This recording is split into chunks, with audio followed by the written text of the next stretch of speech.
welcome. Day 2 of the madness returns. Definitely testing out audio equipment, seeing if it's better. So, oops. Oh, that's better. Muffle. Wanted to check it out because I didn't love the audio from last time, and I wanted to see if we could do anything about that. So, gotta figure out the audio situation right now, and see how we're doing. Yeah, that's what we're gonna do. Love the audio from last time. Okay, so the audio is sounding much better actually. So we're probably gonna have to go with the lapel mic from now on to just kind of make sure everything's good quality, because relying on the Bluetooth stuff right now isn't so easy. But yeah, here we are. We're back at it. I'm going to finish off that lasagna because I finished off the sauce last night. Now what we're going to do today is just roll out those sheets and the pasta sheets that we made from a while ago. And once those are rolled out, then we can start lining our thing, cutting it to size, doing all that good stuff. But before, we're just going to clean up this area a little bit. It's still a little bit messy. All that kind of stuff. Now, one thing I'm going to say about this pasta, right off the top of the bat, is it's going to upset some of the people watching. It might potentially upset some of the people watching. Now, the reason being is that this pasta does not have a lot of cheese, and that's because I am lactose intolerant. So I'm not going to put myself through a lot of issues digestively. I'm just gonna make this meat pasta. Now, the reason why I want to do the meat pasta is because I like my vegetables kind of separately. I want to make sure I do that kind of stuff. But yeah, I want a meat pasta. I want to put on some weight. I want to put on some mass. Beefcake. And I want to make a meat pasta. And that's what we have. We have a ton of meat, we have a ton of pasta sheets. So we're going to do that in a little bit. I'm just going to first make some fresh coffee so unpleasant for everyone. You know how it goes. Just keep it real with everyone. I don't want to be spazzing or anything like that. But yeah, I will say I'm worried a little bit about this lapel mic. Because, well, the lapel mic has a wire, you see, and usually that's a little bit trickier because, the wires get in the way, you could potentially trip on it, potentially pull it out, that thing. But right now right now it's working, so want to make sure that's good. So what I'm going to do first is get a towel, just a nice one, nice fresh one. And what I'm going to do is, because this is the pasta. Now remember the pasta that we made from last time? This is it. We're going to roll it out today. We're going to give it some life. We're going to do that kind of new stuff, but we need a wet towel to be able to keep the sheets. I'm trying to not use the word moist, but that's the only word that's coming up in my mind right now. So, sorry. And then we're also going to use this, and depending on how much pasta we have, we might have to move some stuff around. Actually, one thing I was going to do was try, and I don't see why there shouldn't be a reason why this wouldn't work, but like lasagna in a bread tin, and then to pop that out. Because the great thing about this is you can really flip it out a lot easier. So we're going to try that. I was actually thinking about that the other day. Can I make lasagna in a bread tin? I'm going to wash this out. It has been used in a very long time. I don't make bread very often. So yeah. So yeah, welcome to the madness for everyone that's here. We're going to be having some fun today, making some lasagna in different containers, seeing what works best. And yeah, we're just going to go with it. We're going to go with the afternoon hustle. We're going to kind of burn off the rest of that pasta, see what we can do. And if we need to freeze it, we will. This is what meal prep's all about. Wanting to make a food that's going to be calorically dense and be able to help me throw on some weight. For those joining us, my goal right now, I have some athletic goals I want to do. One of them is to gain weight. And gain weight in terms of muscle mass, all that kind of stuff. I want to bulk up. Your boy wants to get good. So I want to do that. And try to get to a point where, we can have some fun with that kind of content. Get some content. First coffee. Here we go. So, this pasta. Remember, okay, so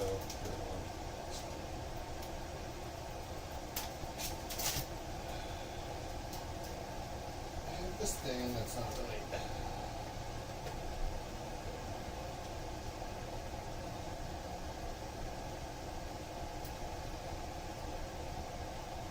There we go.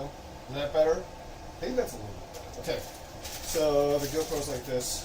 We got this pasta over here, right? We're gonna roll it out. We're gonna use this thing, and it's gonna be awkward because I gotta get it to a certain way where I'm kind of straddling the washing machine being open, so I can't wash dishes while I am rolling out pasta. But yeah, we have this cool thing. We're not going to need the pasta cutter attachment because we're not really cutting a lot of it.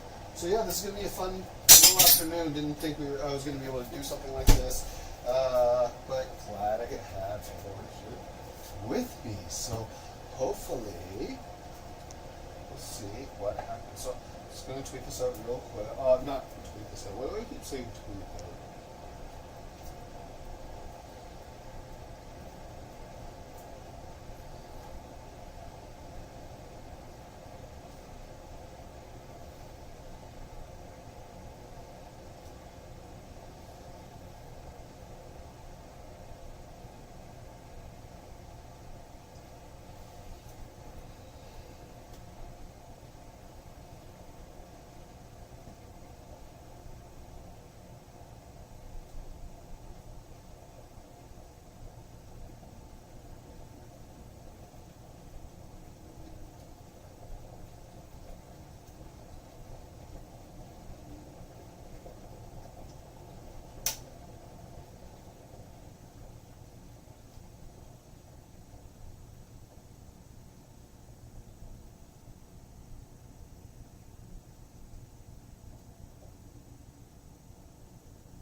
Alright, the world knows now. Let's do that. Okay, so I gotta start promoting these streams a little bit. I will say that. So, yeah, that should be fun. Either way, alright, let's get to rolling out this pasta dough and making this lasagna. So, I forgot to do, what we're gonna do is we're gonna turn the oven on to 375. We're just gonna do that 375. And we're going to preheat that. Now, the reason we're going with 375 is we are going to bake this sucker for a little bit of time, and I want to basically really slowly cook everything. Now, I have fresh pasta, so my thing here is, do I need to cook it? That's my biggest question. I am going to ultimately cook it. I think that's going to be better for it, and I think that's going to be really, really good. Now, I'm going to boil the pasta in the Dutch oven kind of thing. And it's going to give me a lot more surface area. It's going to be a lot better. It's going to give me a lot more control over those aspects. So, if you use that, pull it out the tongs, what have you, and everything. So, one thing, if anyone knows this, would be helpful, but I would really love to have something on in the background while I'm streaming. You know, like really, I truly would. Would love to have on like Stephen A. Smith with sports and something like that. Can I do something like that where I like have we watch ESPN together in one of the boxes and that's like content? You know, that I stream and watch ESPN together. You know. So we are definitely going to do that, maybe. Oh, you know, be fun. I got to research doing fantasy football stuff. So I think at some point we're going to do some fantasy football episodes. Start to see what we can do with that content, right? Okay, so.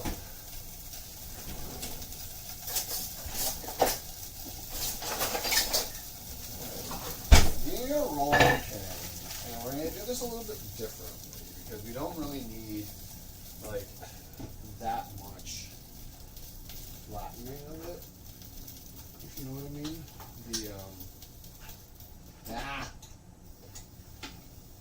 The sheets, but yeah, we'll do that for now. Either way, you know, let's do that for now. Let's not get this in here. Roll this out. Okay. Alright, let's get this.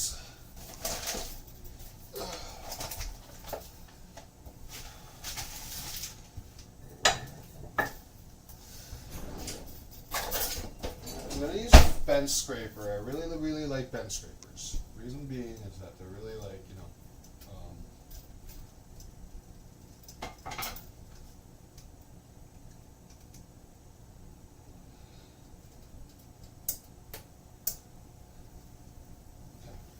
so I really like bench scrapers. We're going to use that to make the pasta.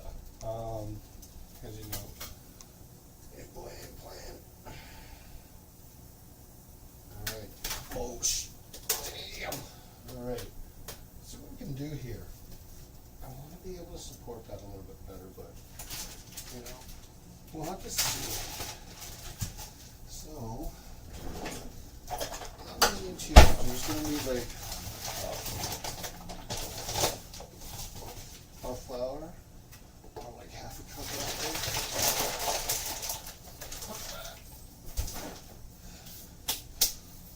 And, alright, so let's get this pasta. So we had this pasta dough rolled out a little while ago, We needed it, we did an epic fail of the test run. And now we're inviting it back to behave this time and see what we can do with it. So we're trying to make lasagna. And we are in the recipe and ingredients intro aspect of it. So let's enter the prep phase. Woo, what? That's cool, right? Okay. So I'm gonna tilt this down a little bit more and get really tight. Alright, perfect. What we're gonna do is we're gonna use this situation to make some lasagna and make some coffee first.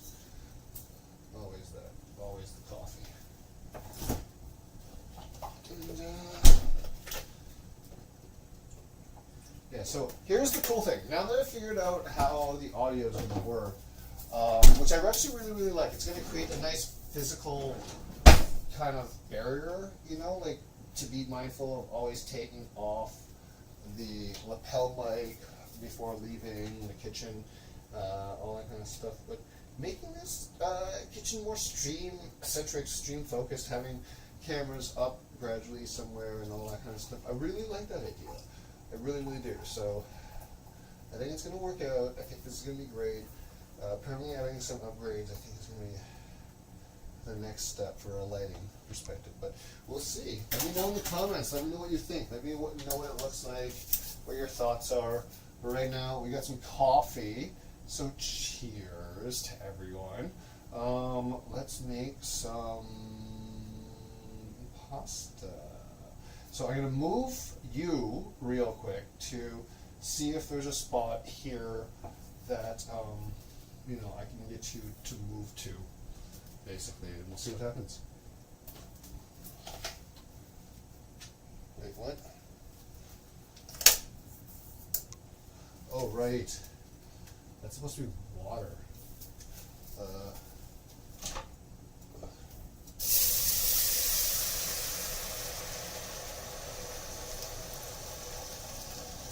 Completely forgot that was supposed to be, how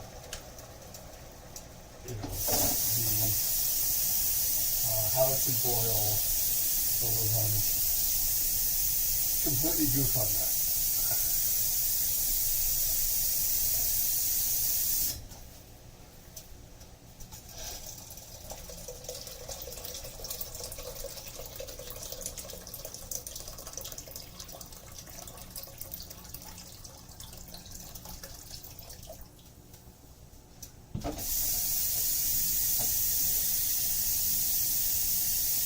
Okay, so while that water is going, we're going to salt our water too. This lasagna, pasta water. Get that going. We got a camera over there too, so that's like really cool.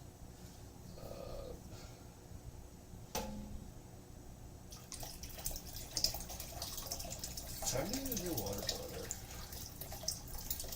Yeah, this is a lot of crap that's going in my shit. Alright. I'm gonna do that.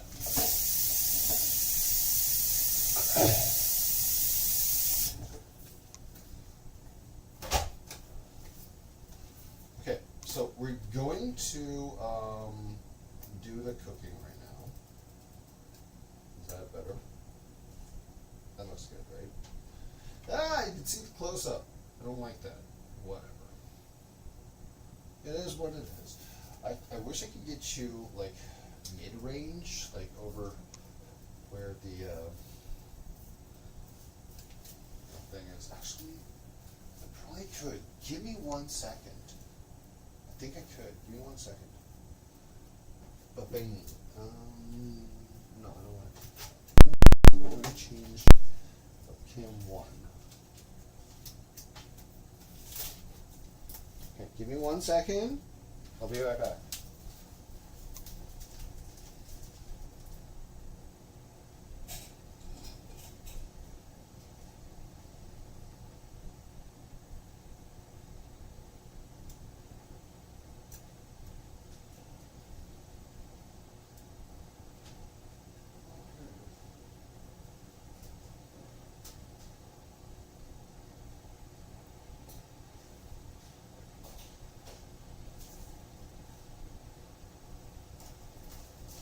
Sorry about that stream. That wasn't cool of me. Alright, so I do have a better thing that I switch the webcam 1 to. And then after I get the audio back in. Oh, boom! Done. Okay. So, oh! Ah. Okay, that's clean. I have to do this.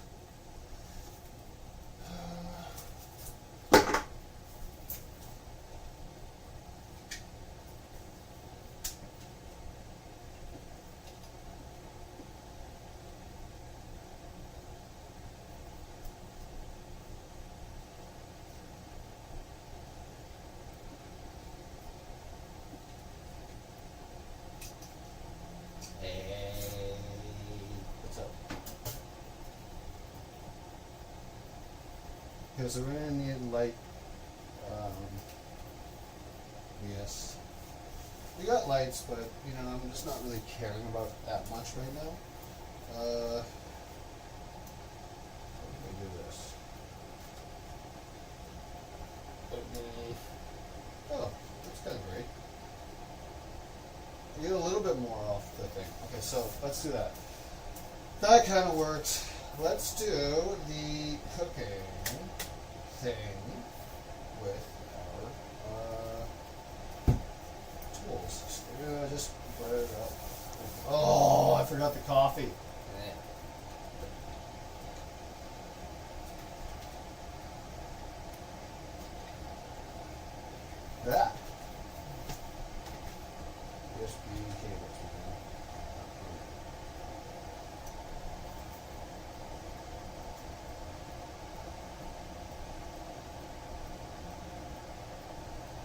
It's weird. I have it positioned in a weird way on the thing. Oh, look at that.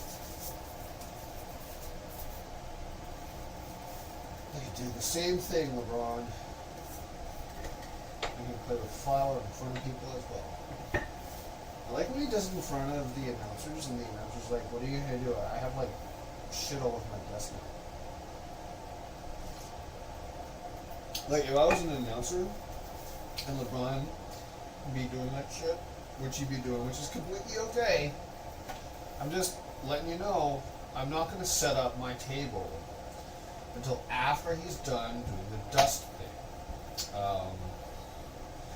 makes more sense to me that way. Yeah, so okay, what we're doing right now is we're cutting just small little sizes of pasta so we can roll into sheets in a little bit.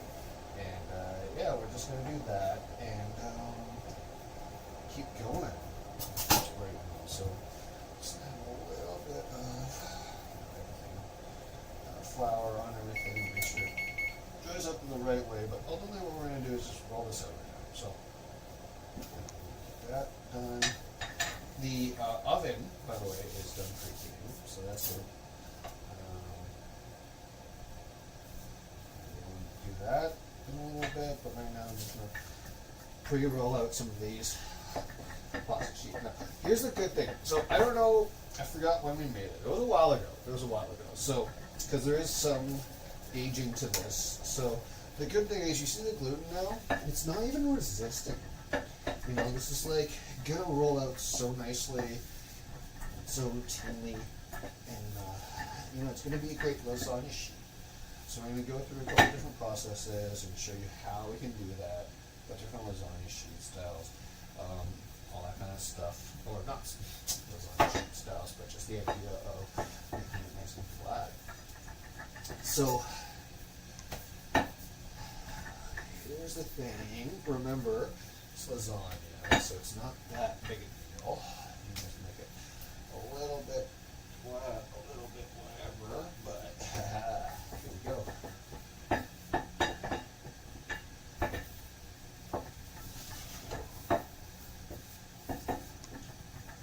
See, these are all like amazingly great to just squash down on and roll out, and these are great. Gonna be great lasagna sheets, you know.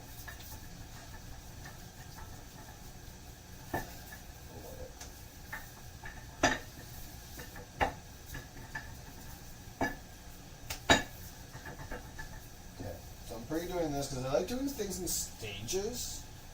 It helps me move faster because, you know, I don't want to be setting up the machine like I did earlier and rolling something out and then getting in my own way and all that kind of stuff. Like, unfortunately, this is a tight space, you know. Inviting everyone in, there's a lot less space to work with than I normally would to keep everything in frame. Because it's a one-man show here. Slowly figuring out production and all that kind of stuff. I like the live stream better. Don't know if I said this last time, but it's because I like the ability of just going unscripted. A little bit more fun, a little bit more excitement on my end, you know? That's cool.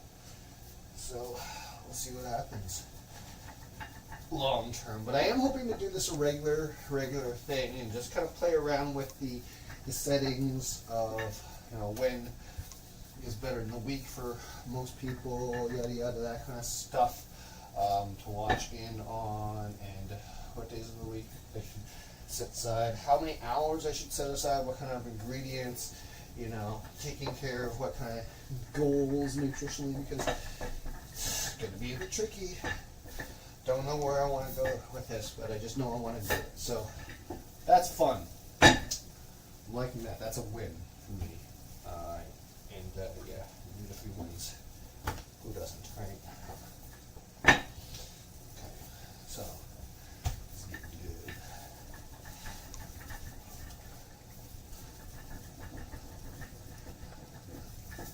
So here's the thing. How thick these sheets end up being is going to be completely up to us, because we got the pasta roller, right? But the goal is usually they say you should be able to read through it. So whatever that means to you. For all intents and purposes for this machine, typically equate that to be a 3. So let's get the machine out. We probably won't need the roller pin anymore, so we can just put that back where it was, which is behind the camera. This is what I mean. It's tough, tricky cooking in this environment. But yay! Okay, the water's going for the pasta sheets, and yeah.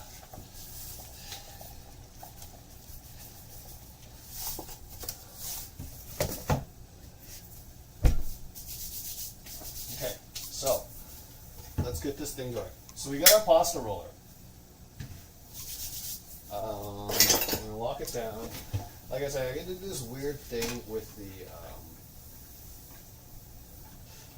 friggin'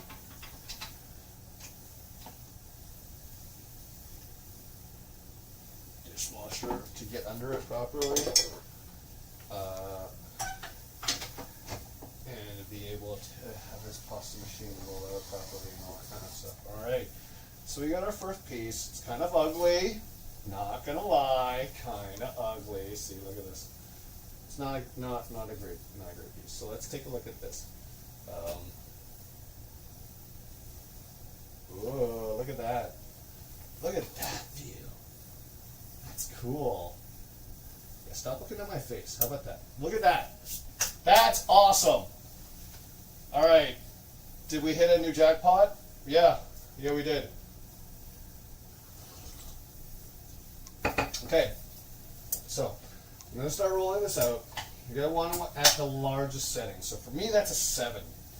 Might be different for everyone else. I'm just going to bring this down a little. We're going to bring down the boiling water a little bit, but we are going to put the lid back on. So give me 1 second. Can I get the lid from here? Sweet, I can get the lid from here. So I'm going to turn that off, but just put the lid back on. Keep some of the heat while we roll this pasta dough out. Okay, so rolling, rolling,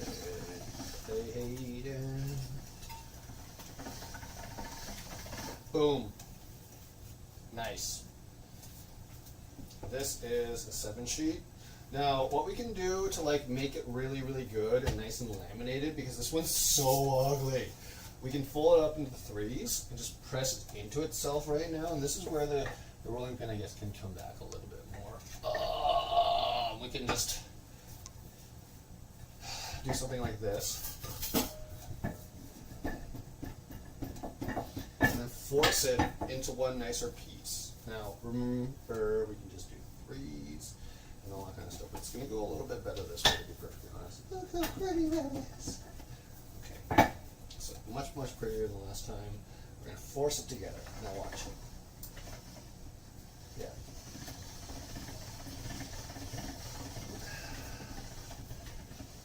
It's being forced together. Boom. Okay. Nice, nice. 3 again. This time the other way. So what we're going to do is this. Boom. This is going to look so much nicer. Okay, sweet. Going in.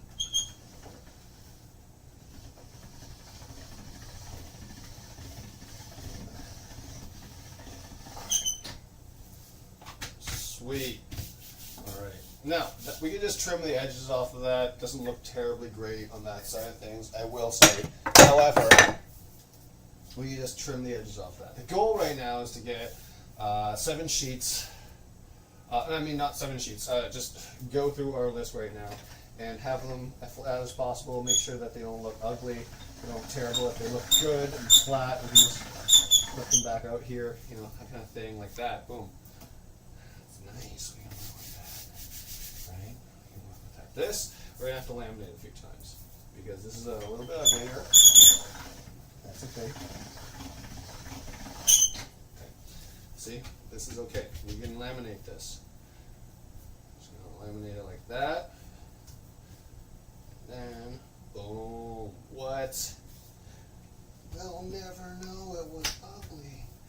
And that's what we do with food. We just play around with it, manipulate it until it looks good for our eyes. And remember, we're just doing this for a practical reason too, I will say. And that practical reason being, oh, that actually makes a lot more sense too. Just to make it look nicer.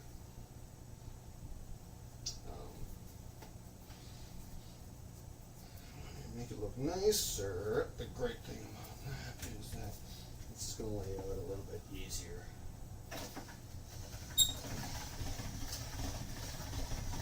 Boom. Okay, that's a 3 lamination.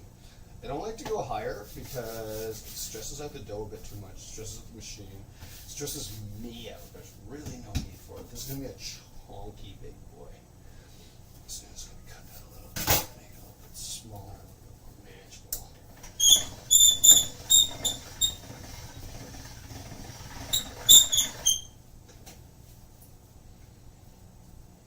This is going to go through a few times. Now, that's what I like to do too.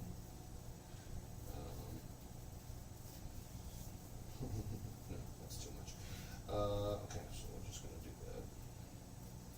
It's actually overlapping. We're just going to do that. Natural overlap.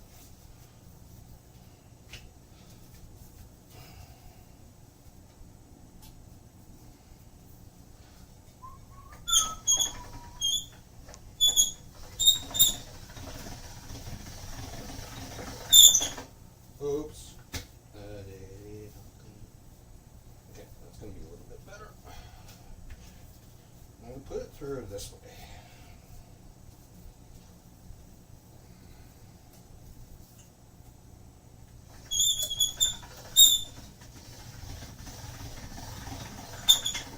Awesome. We want to do it in one part. Okay, so this is 4. We're going to try to go 4. And see what happens. If it stresses out the machine, stresses me out, or whatever it is. Let's see. It doesn't make it perfect. You got it. I think it just makes it near perfect. Okay, let's go. That's awesome. Remember, these are going to get much wider and longer. So this is just the first pass. Just to them all uniform into one shape. Laminate them enough so that it's going to be nice and pretty.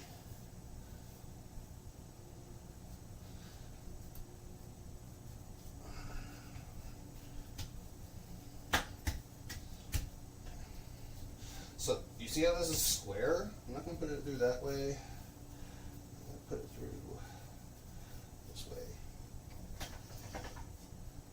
It's going to be part of the butter sheets. Nice.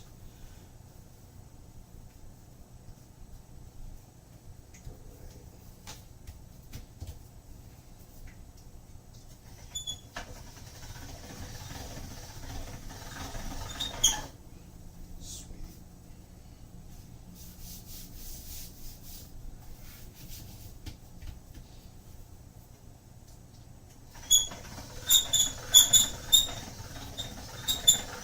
Give me a nice flat sheet because it was almost already there. So this one's going to be a nice one. It's like lasagna.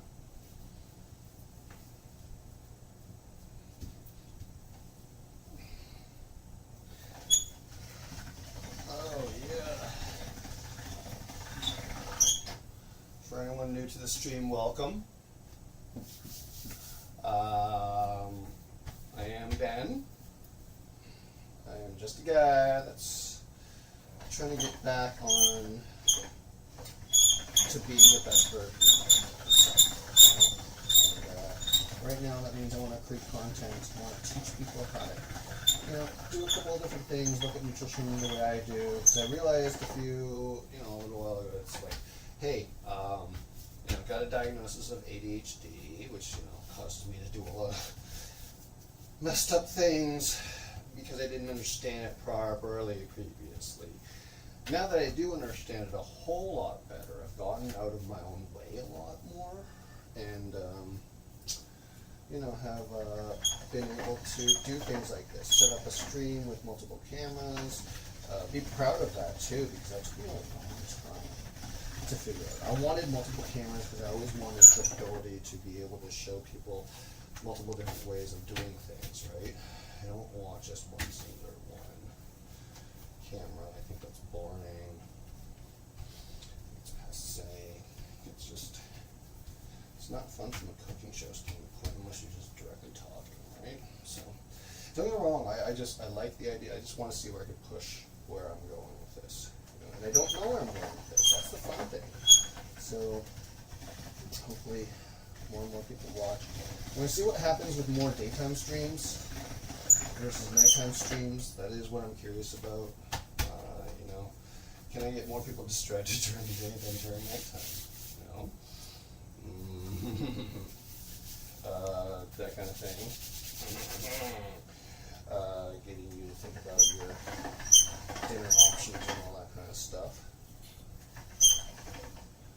Now, one thing to think about with lasagna is how you would portion. And that's why right now, I can't stress this enough, if the simpler something is, the easier it is to understand from a nutrition standpoint. So, if you can essentially think of everything ingredient-wise, we're eating spaghetti and meatballs, yada yada, all that kind of stuff, in a different format, in a pie-based format. And the reason why most people would do it like this too, I would say, is I'm not doing it for that reason, which is to get, to get the cheese element in a very, very satisfying melty way, which we're not going to actually have that much of, because none of that doesn't know. But we're going to have some of, and it's pathetically small, but the majority of it is just meat, tomato sauce, and carbs, basically the noodles, the fresh noodles, which are going to be boiling up in the Dutch oven behind me in a little bit. Yeah, I'm just going to do that. Rolling up the sheets right now. I'm going to get some more.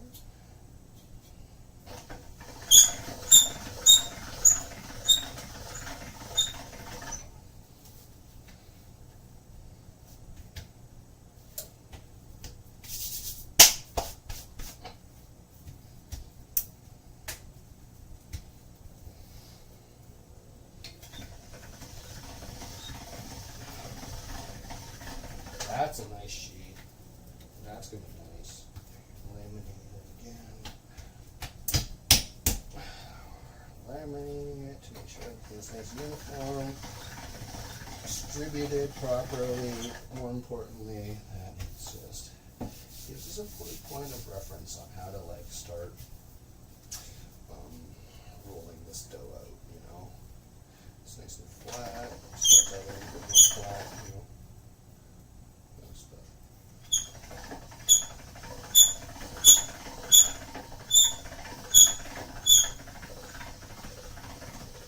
This one's gonna be ugly.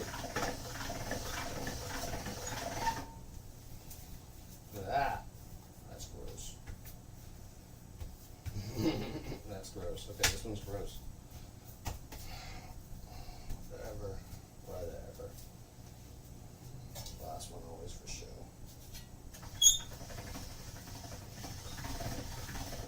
You know what the funny thing is? I've always thought the easiest way to make lasagna. Well, I guess it wouldn't be a lasagna, but what's the difference between pasta casserole and lasagna, really? I don't really, what's the real difference? I gotta say, I do not understand. It's essentially all the same ingredients. But, well, people get upset if I say okay, so turn it over. Now we're going to go smaller. Do that process again. So I'm going to do a little bit more aggressive. I'm going to go 5 because we got to work later. And,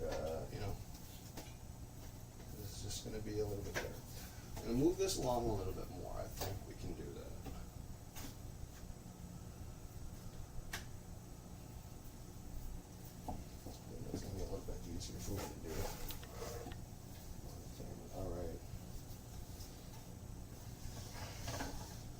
So now I'm rolling at a 5.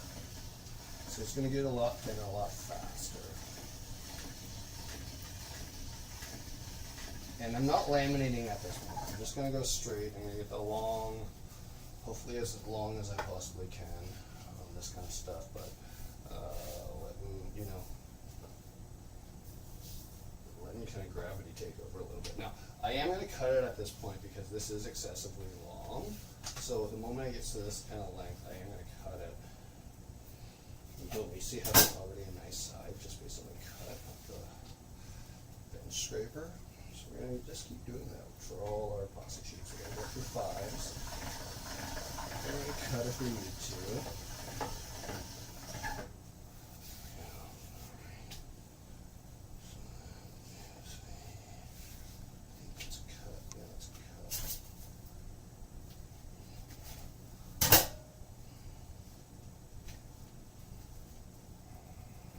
I don't think this one's a cut.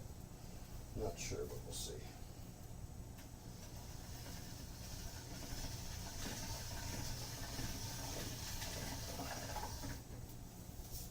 Oh, that's perfect. That's not a cut. That's great. These ones are kind of perfectly portioned out, because those ones were the ones I eliminated, really pointed out, all that kind of stuff. Make sure they don't stick just a little bit.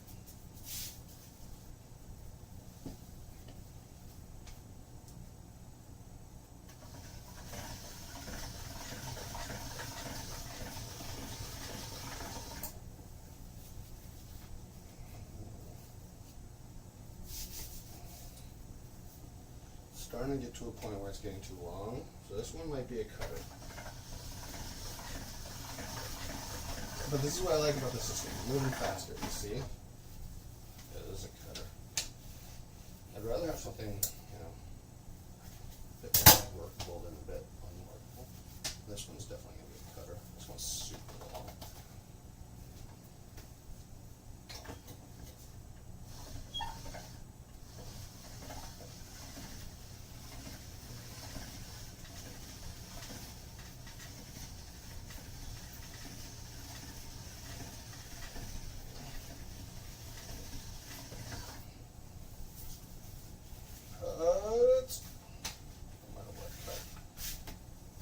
So this is a cut, super long. We're going to fold it, try to get it nice and flat, find the midpoint. It can be rough, you don't have to kind of be super exact with it, and just kind of carry on. And now you have a nice workable piece.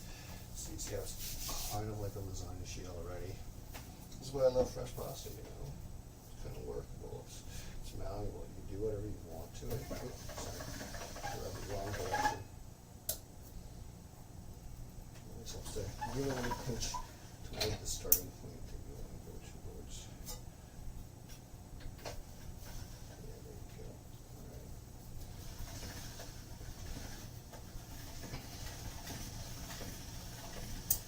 Now if you can pull it through, that's the best. And that's the strategy I like to do. Sometimes not every sheet is like that, I will say. Not every sheet is that cooperative.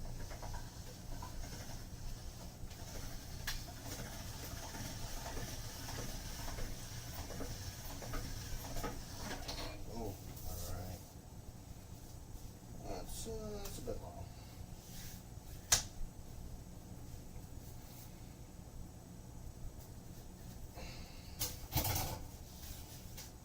Okay, last sheet.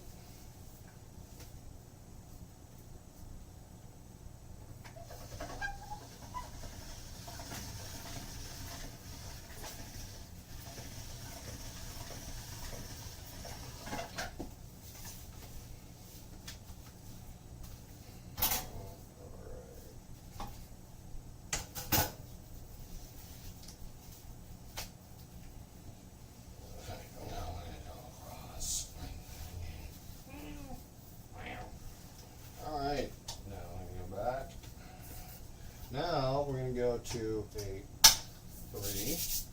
Actually, should we do 3 or 4? Do y'all like thicker sheets on lasagna, like a 3 or a 4?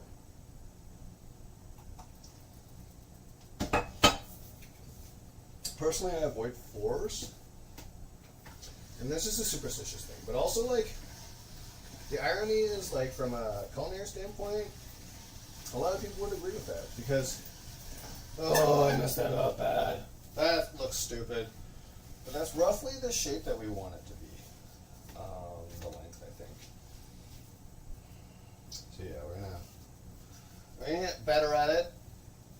The the lasagna sheets, but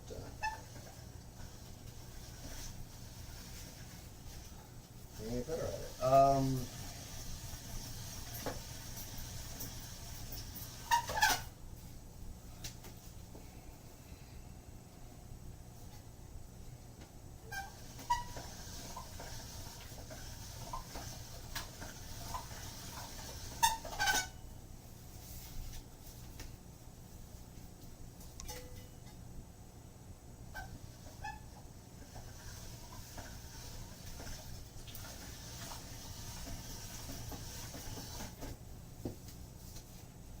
So these are all going at 4, and you can see what's happening, right? You get like the inconsistency, the length of it. It's really starting to screw things up in terms of the shape, and that's my inexperience. So what I'm going to try to do is make sure that these kind of things are addressed. I mean, the great thing is if it can roll through, it will be the right thinness levels, right? You will get it to the right place. It just loses that allure of that beautiful, beautiful sheet that you laminated a little bit towards. You lose a little bit of that when it starts scorching up like this and you start seeing. This is where, like, almost like having 2 hands is really, really good, but like, honestly, I don't have that. It's one of my acrylics. Yeah.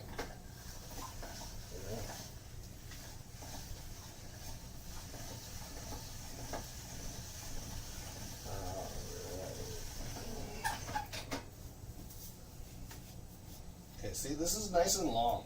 This is a bit too long. We're not going to be able to cook that. We're not going to be able to manage that. So we're just going to cut that and be realistic, right? So, point there. Cool. That's a good sheet because that lets you like work around a lot of different things. This is going to be an amazing sheet that goes through well. I feel like this is a 4 right now. Yeah, this is a 4 right now.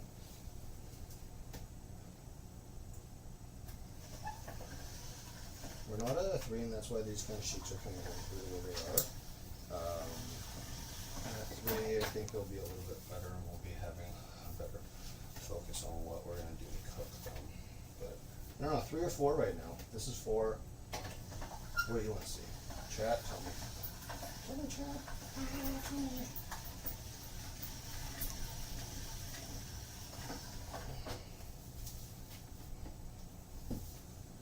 Lasagna, right?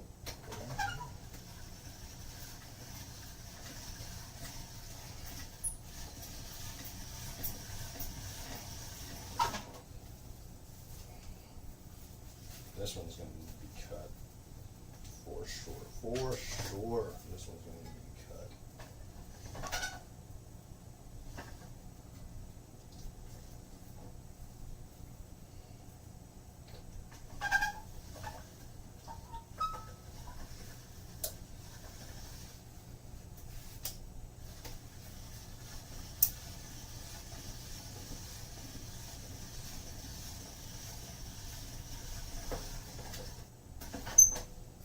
Yep, so long, it needs to be cut. You know what I like about the aged pasta though? Because this was in my fridge for like a few days.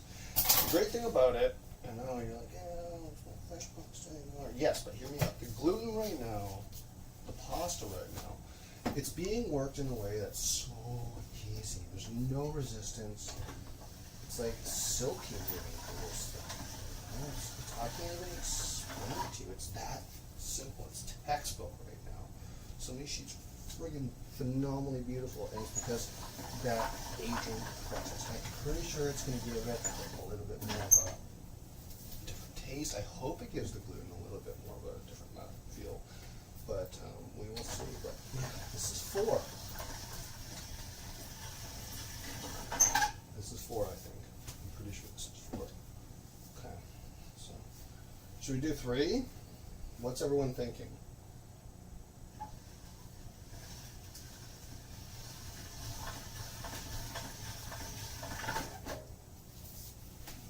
All right, 3. Okay. Either way, right now, let's see what 3 looks like. What do you think? What do y'all think? 3. Okay. I want to see what 3 looks like. Y'all with me? Because this right now, gotta be honest, can't really, can see a little bit through, but like, you know, not that much. But like, you know.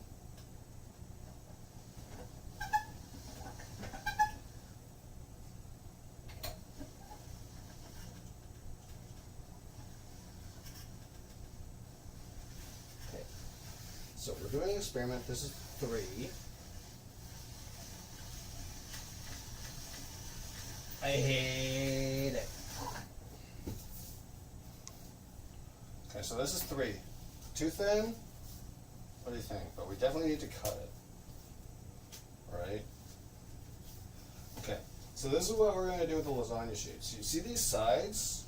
Okay, this is relatively okay, but what we can do is just trim these ends off and be like, oh, okay, sweet, we can do that. And then where are we folding it from here? Where we can get a good trim? Sick. And these are just like end pieces that, like, you know, no one needs to really worry about. We could use to piece together stuff later. But either way, 3 actually looks really good. Yeah, because these get bigger in the thing. So let's go 3.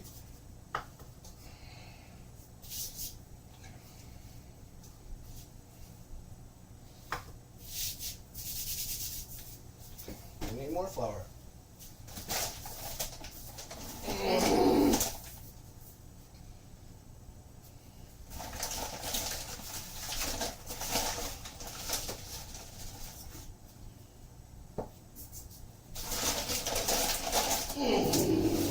No, I'm joking.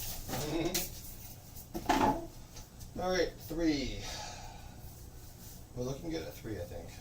Alright, we're going to try that. Those are perfect sheets too, by the way, I feel.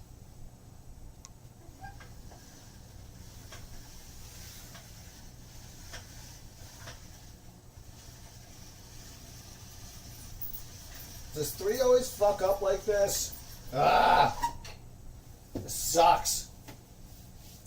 3's such a nightmare.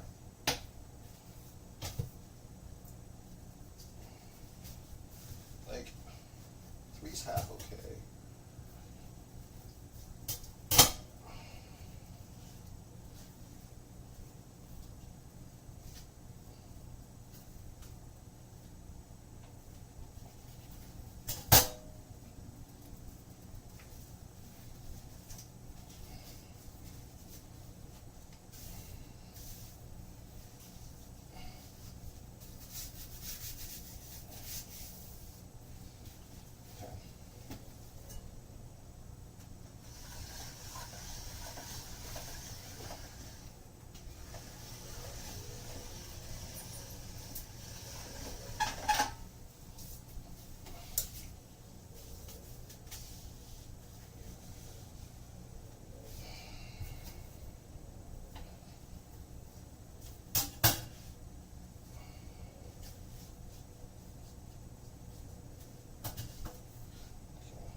That's debatable, but I'm do it.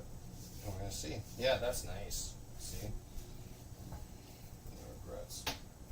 Oh yeah, look at these lasagna sheets, man. Oh, look at them. Bruh. These are friggin' sick. I'm very excited to be doing lasagna with y'all.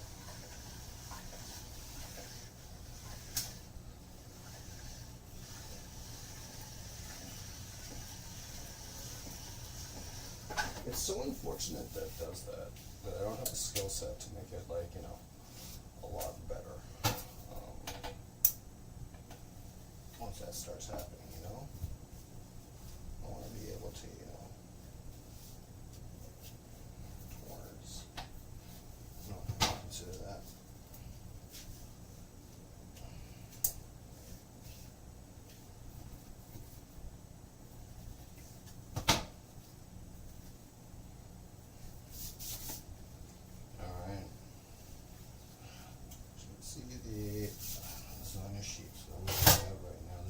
ones are looking so good.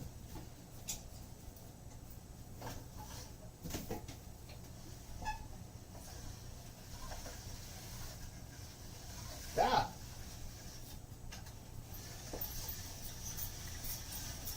It's gonna be kind of ugly. That's okay. See, this is why it shouldn't worry too much. It's gonna be a little bit ugly. That's okay. You're gonna have scraps. It's good for like soup or something like that. And that's great because I got like actually soup stuff going on in the background a little bit. So that's nice. So I'm gonna do that. This is gonna be one of the shorter ones. That's gonna be okay. Cut that. And then I'm just gonna. That's gonna be one of the uglier ones. It's fine.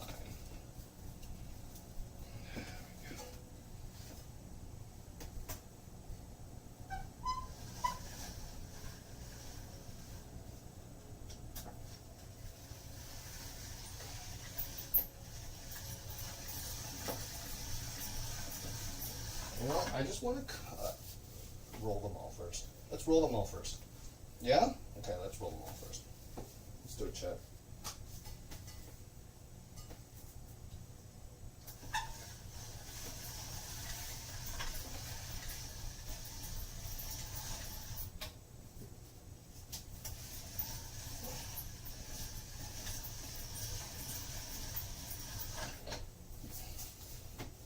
We're going to roll them all first, and then we're going to put them all up from there.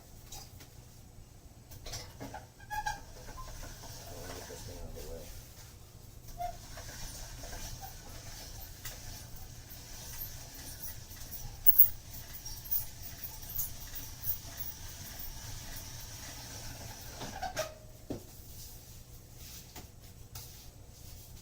These are nice long noodles, you know?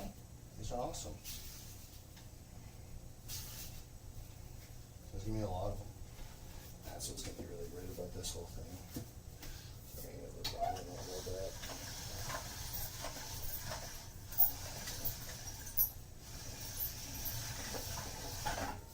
Yeah.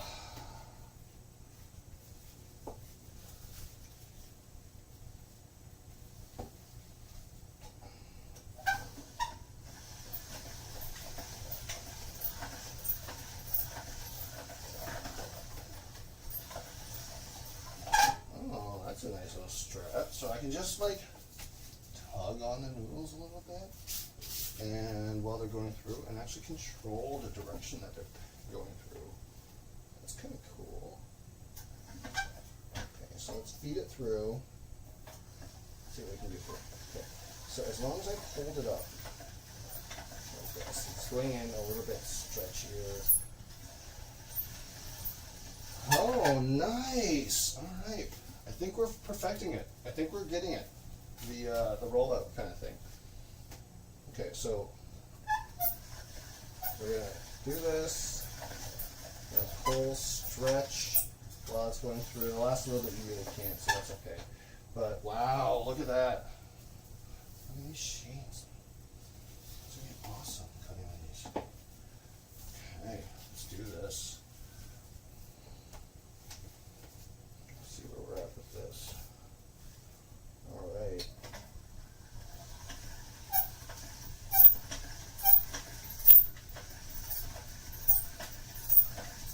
Yes, straighten it out.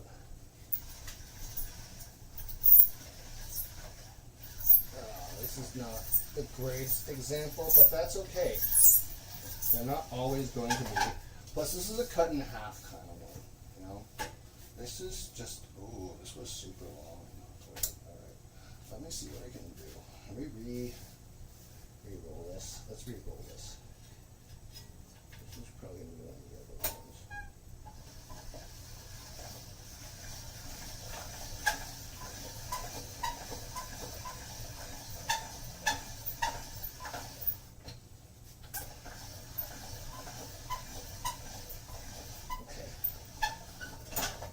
And the longer ones, it's best to kind of re-roll it.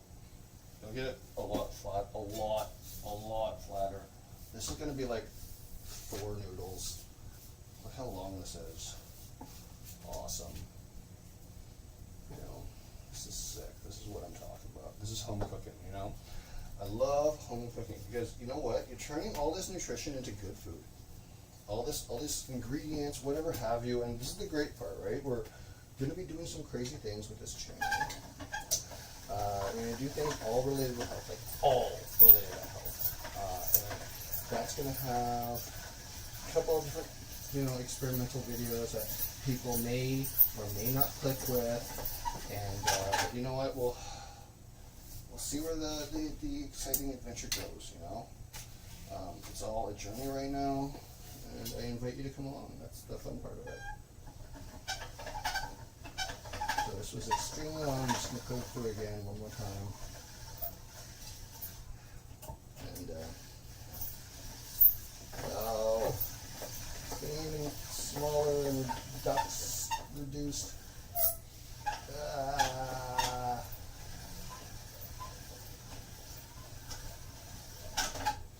Oh well. This one's an ugly one. Ugly noodle. We're gonna fold that up a couple times. We're gonna do a few bunch of stuff like that. But yeah, don't put the excessively long ones in. It's not gonna end up well. I think. You know what? I'm just gonna pattern this up a little bit first.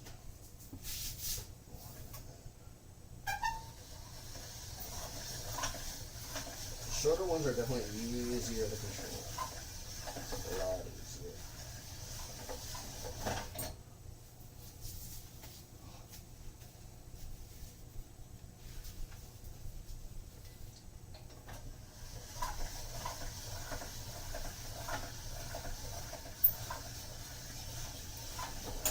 This was kind of like the perfect sheet. This was so perfect. Can't wait to see how that lays out. These two are going to be big and long. These two are going to be trouble. You know when you're in trouble when you're walking. You can see the way small down here. Oh, no. Oh, I screwed that up. Oh well.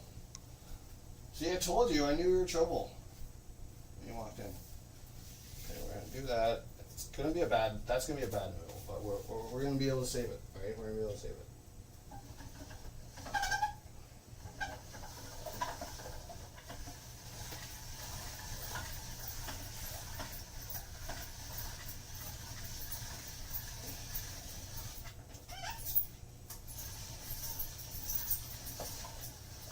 Hey, ugly, but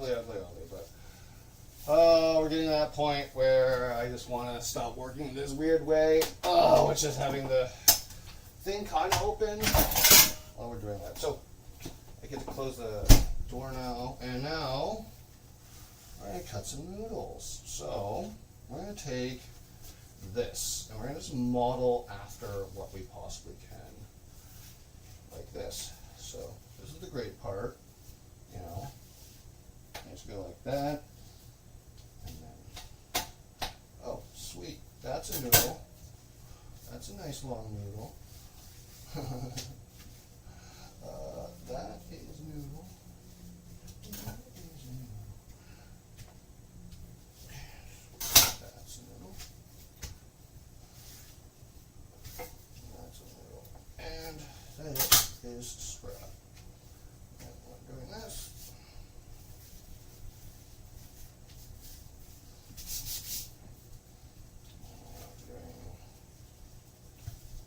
Like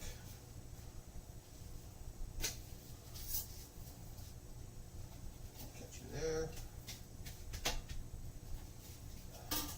Noodle.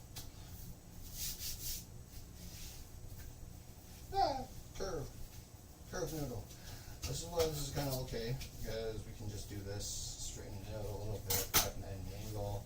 It's not going to look pretty. It's not going to look perfect. Not everyone is. Supposed to. And you can realign it like this. You can find the straight point again, and then boom, we're like, oh, sweet. Cut, noodle.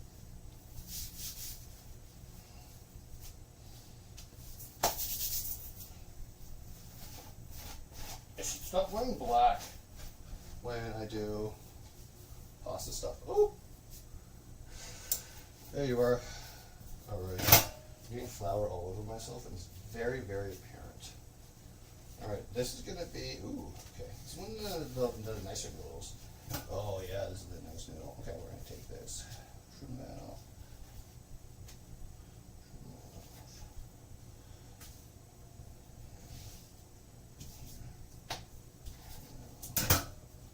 Good, that's a beautiful set of lasagna noodles. This one is gonna be a bit ugly. Okay.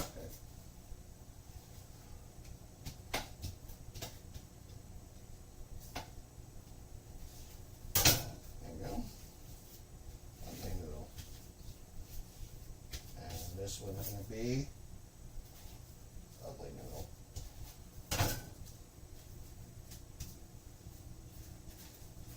This one's going to be ugly noodle.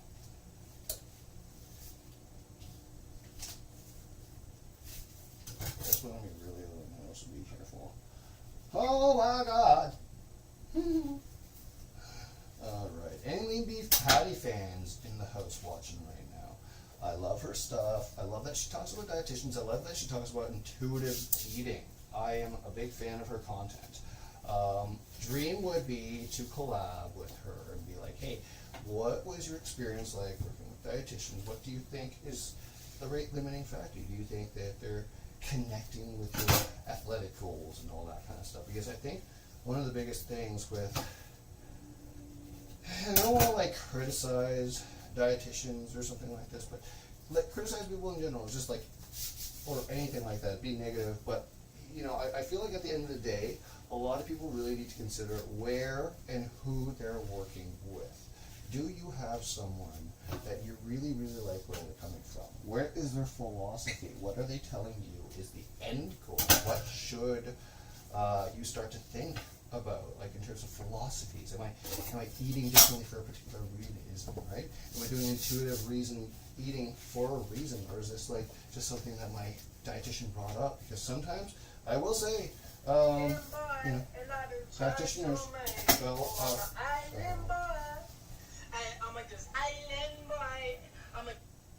hello?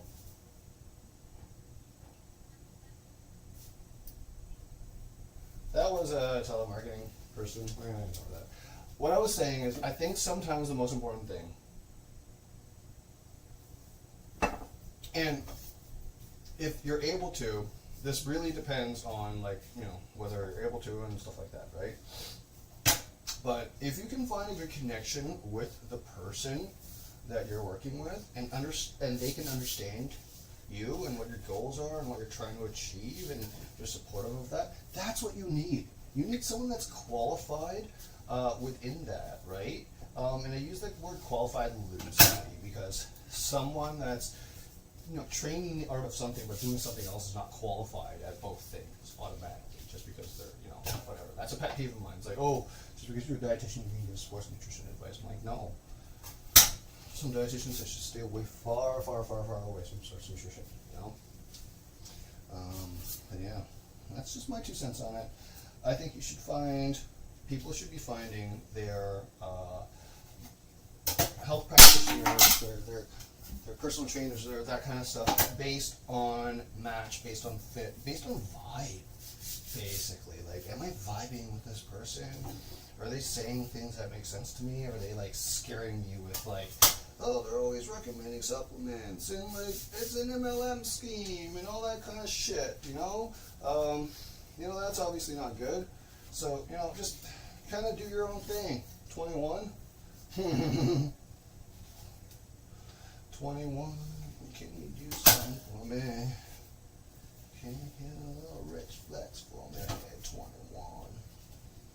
Do your thing for 21. So we're getting a lot of like off-cut noodles, which is great, because off-cut noodles are fun. You know, we can do different things with those. I gotta work fast because they're starting to stick a little bit. These noodles, but they didn't.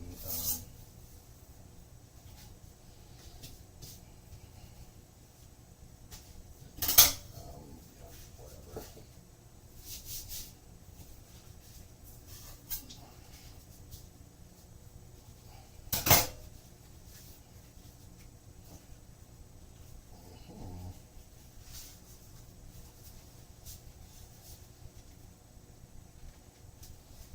almost done the noodle cutting.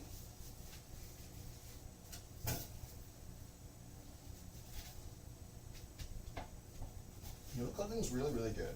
You know? This is why I like doing things in stages. You really see where the lasagna is going.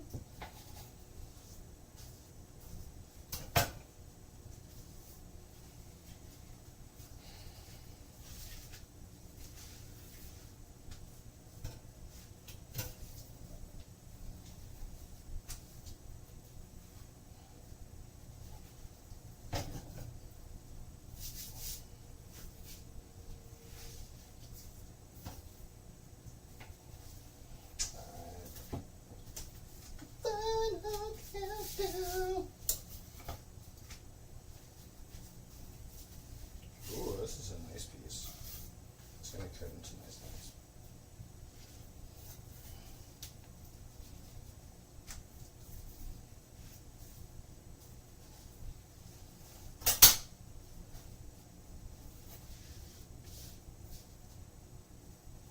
Okay. Guess we should start boiling the water? What do y'all think?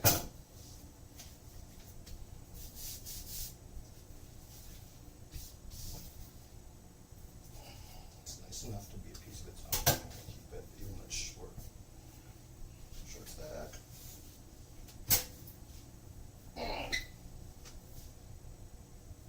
Okay, sweet. Look at all these lasagna noodles.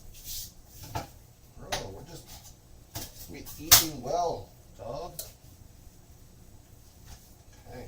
Look at all those lasagna sheets. Are they coming apart? Sick. Okay, so these are all my lasagna sheets. Stacks on stacks on stacks on stacks. Racks on racks on racks on racks. You know, that's what we're doing. Making lasagna. We're making sure they don't stick together. So let's just go ahead and do that. And this is our, you know, our scrap cuts. Our scrap cuts right now. So basically what we're doing is this. Okay. So let's look back at me for a second. Hi, haven't seen you for a while. So this is what our sheets are looking like, but pretty good, right? So we're going to turn on the thing in the back, start boiling the water to make the noodles. So we can fill this glass, and then also see what happens when we use a bread loaf to do lasagna. So we're going to do that, and we've got the pasta sauce that we're going to be using in a little bit. So, okay, we're just going to go from this area, I guess. We're going to flour these up first, and then we're going to put them on a cutting board. Hold on.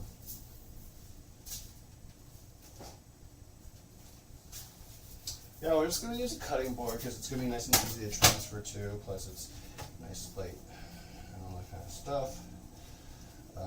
Okay, so that's floured. We want to flour these up because we don't want these to stick at this point, right? Some of them might be inconsistently floured, some might be under floured, and just some might be floured in the wrong spot. Don't worry about the flour content that you're using, you know, because it's going to cook off, it's going to boil off.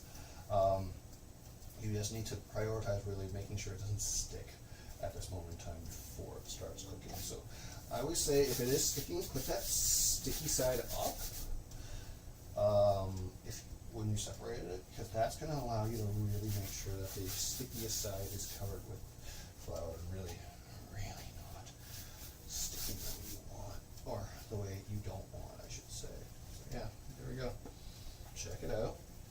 We're doing the flour thing, we're doing the lasagna thing.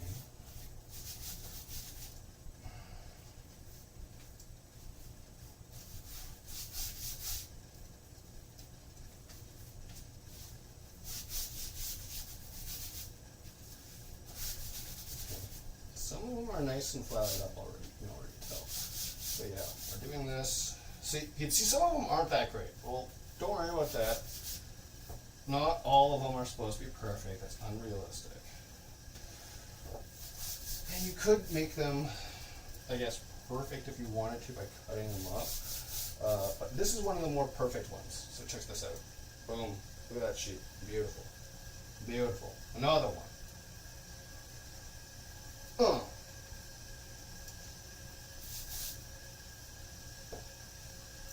Another one.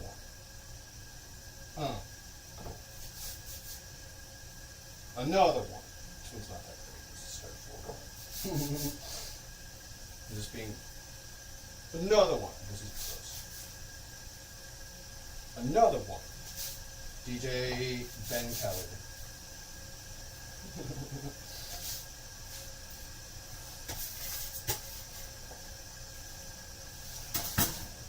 That.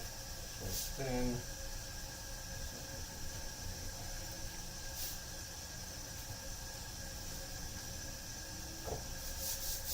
Some of them are really good already. Some of them are really, because you don't want too much flour, because then you might have a situation where they're too dry, and this is what we're doing, right?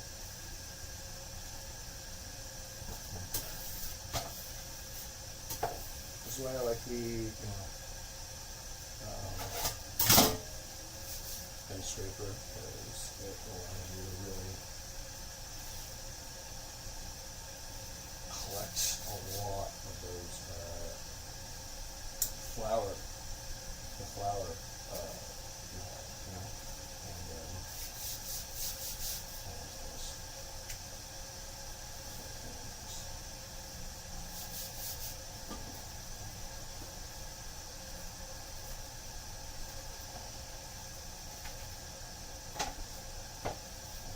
that's good because then you can have a whole bunch of them. I can see this.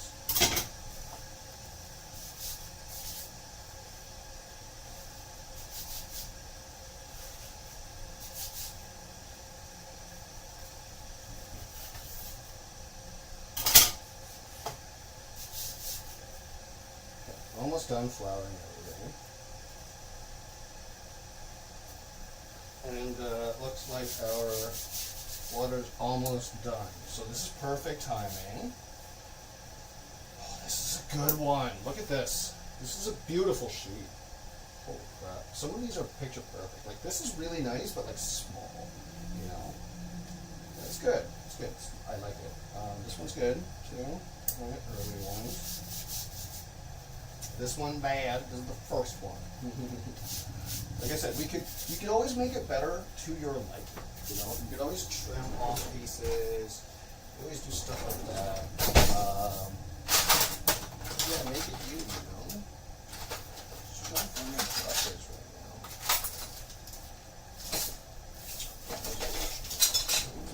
So I like using these small brushes because these small brushes can allow me to take off a lot of extra flour. So I'm not wasting it. Oh, so I put it back in the extra flour kind of container. Just put that aside for now. Use the bench scraper. This is where the extra flour is, right? Now I can just put all the extra offcuts here and see what we're going to do, because that's going to be kind of fun, to be perfectly honest. See what we're going to do with these offcuts. We can make like small little noodles. Cut them, whatever, but yeah, we'll figure out what we do with those. But show you with just some knives too. You can make some noodles just with some knives, cutting them up, stacking them up. It's an Asian thing to do, but it's very, very friggin' efficient. So, who's ready to see the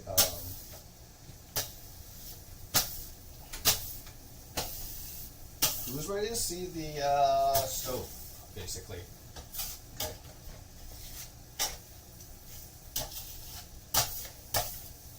So what we're going to do is we're going to go slow and be able to monitor the rate at which we're putting everything in, right? I don't want to go fast. I don't want to do all that kind of stuff. So I'm just going to make sure we go slow. We have ice bath on the other side, you know, and we're just gonna be good. Okay.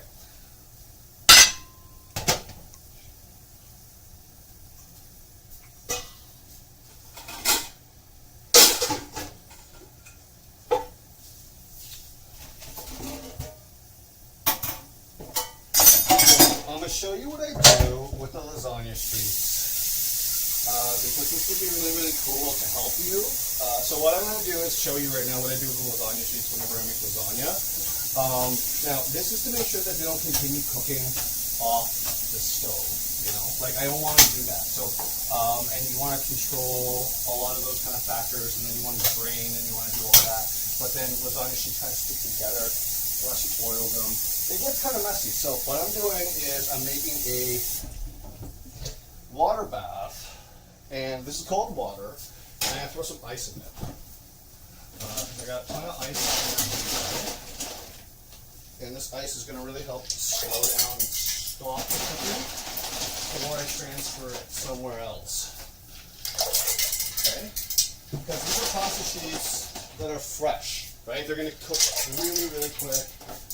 It's just a cool kind of chef thing. So what we're going to do is, where are my tongs, bruh? Where are my good tongs? Are they in here? No, they're in here. I got to wash them like a peasant. This is what happens when you go streaming unscripted.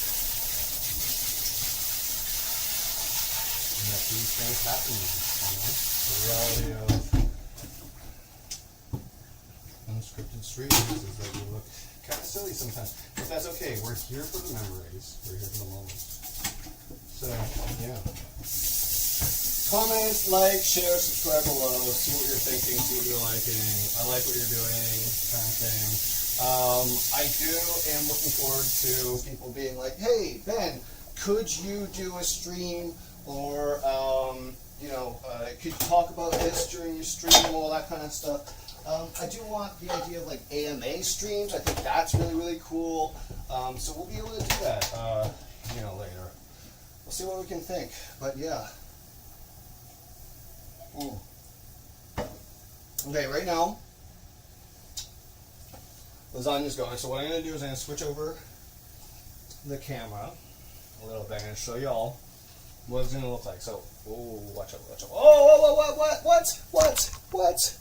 Okay, so I got to move the camera. I got to adjust a little bit. Everyone seeing that? What up, y'all? Okay, so we have to angle this a little bit more.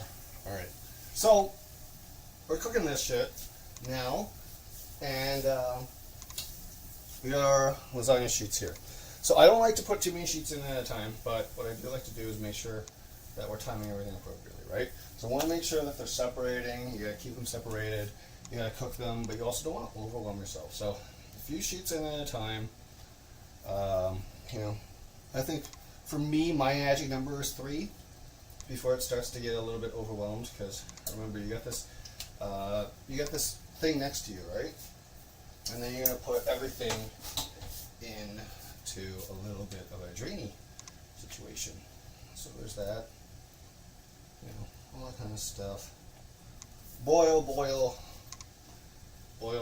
toil and trouble, whatever. Okay. While that's happening on the back, what I'm going to do is start prepping up some of the distribution for containers for the lasagna. So we're going to go back in the prep stage area. And we're going to start to set up some of that kind of stuff, but not really.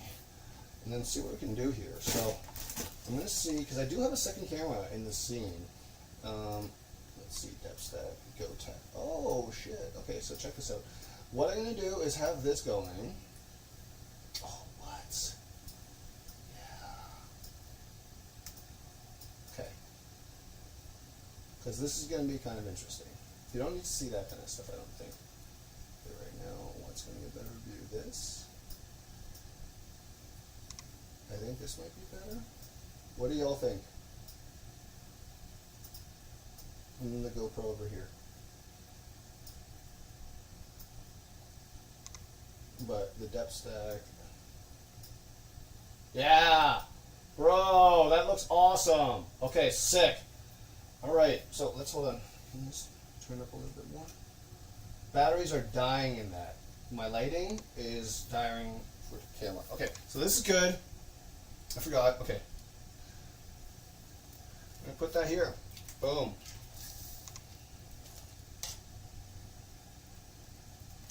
Now, you want to be careful.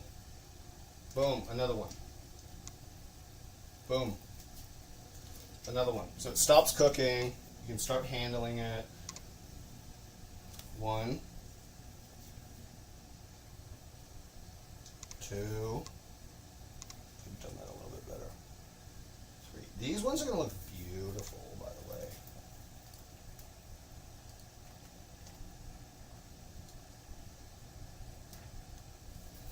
Okay. So what we're going to do is start using this. I got to get that out of the way. And using our sauce thing.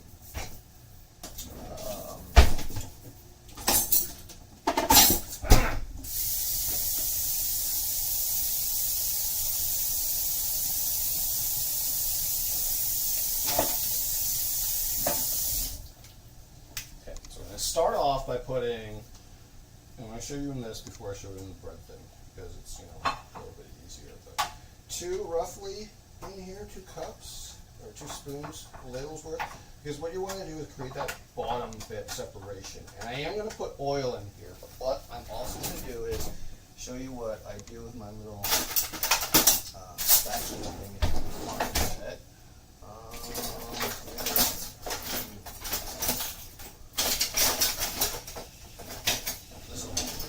So we're using this. This helps me do stuff like this. I want to find a smaller one. Damn. Okay. So either way, there's that. And the reason why we're doing that is because we get to spread our thing a little bit better. Now I do want to find my smaller one.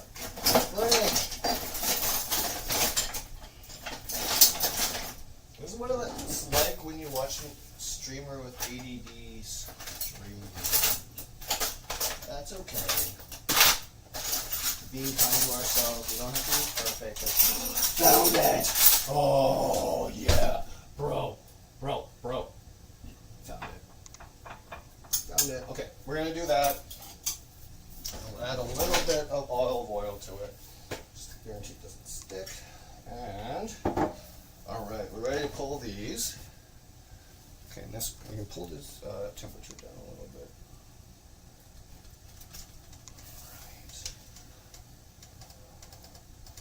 You want to make sure you're being gentle to these sheets, right? You don't want to like lift them out. That's why we didn't like cut them too small.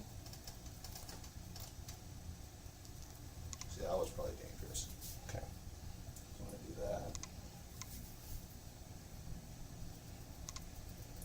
that.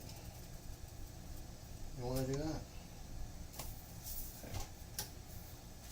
So these sheets have been resting for a while. They can come out because you don't want them to absorb too much water, right? So this is going to come out right away, and boom, look at that. Awesome, right? Awesome. We can start dressing it right away. And this is what the smaller pieces are really, really, I think, great for. They're great for this. It's the idea that you can start to get smaller pieces, a little bit more, you know, uniform, all that kind of stuff. Now here's what I want to show you we can do. A lot of people don't use scissors enough when they cook, but this is a great kind of situation where to use scissors. Because check this out. Check this out. Boom. Who says you need a knife? Boom. All right. And another one.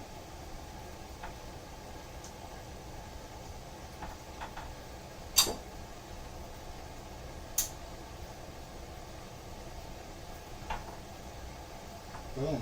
You know? We're doing great. We're doing great here. Giving that good speed. Look at the rate of sound. Speed right.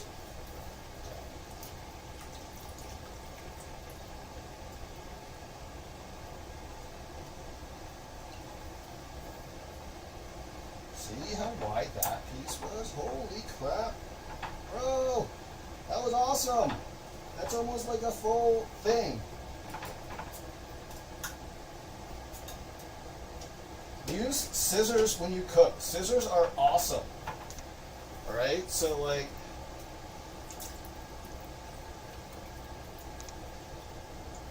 this piece is good. Okay, so you see this piece, how it's like kind of ugly? You can use that, right?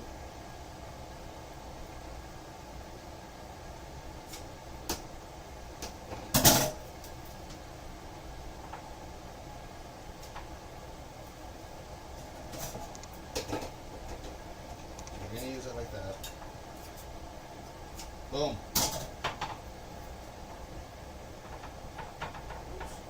Sorry. That's better. Pull these out.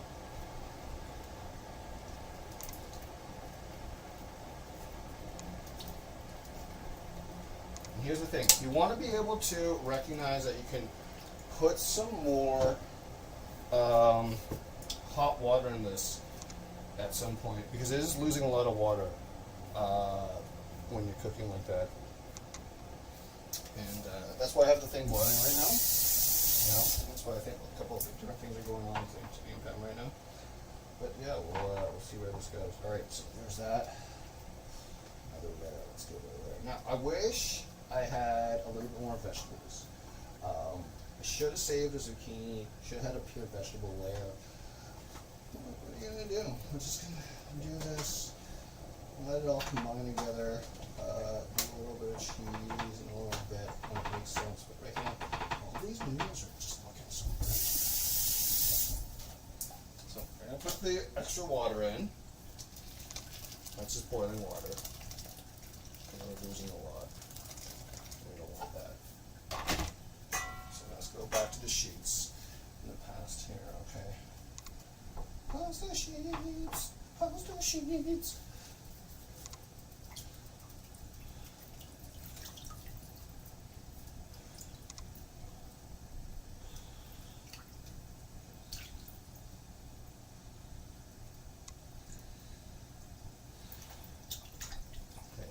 Stickage back here.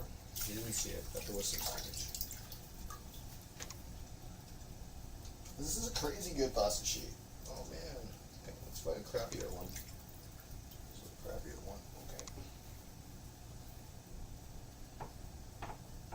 Yes. Okay, this is a good one. Right? Say like it's crappier, but it fits perfectly there, and it covers that spot there. So we're gonna do this.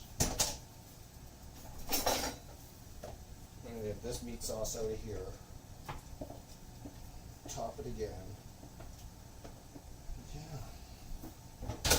It's going to look really good. No, I could have used this the whole time. Whatever. I don't care that much. But yeah. That's what it is. I like the little spatula too. But I will say, see? I like it. A bit better. Me floss things a little bit better. You just use your hands if you want. Now, I want to go back to that really, really nice looking one, and then make sure this is all submerged properly, not sticking together. Okay, this really nice looking one. This, oh my god, this is gonna be awesome. Oh my god, look at how good that was. Right? Right? Okay, I wish the lighting was better. We'll say. The batteries are charging, we got to check on that right now. But we can almost get away with not going fully to the side there. What do you think? Yeah, we can almost do that. Let's do that. That's what I'm going to do.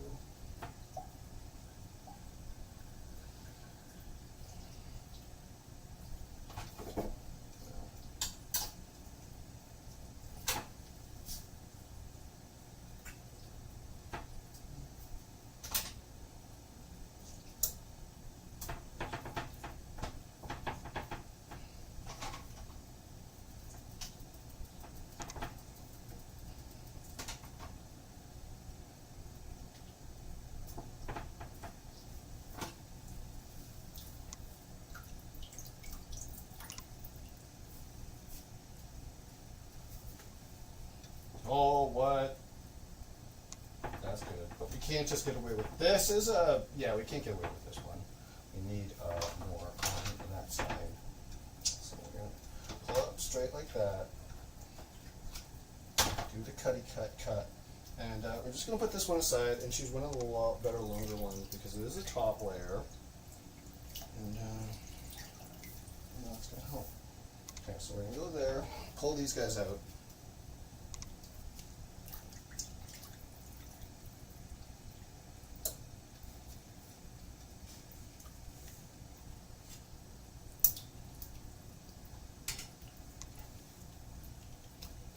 Some of these are starting to stick together, And that's why I'm like, yeah, make sure you put them in gently. You know, this is the great thing about dry sheets. I will say, dry pasta sheets, is that they can go in and not stick.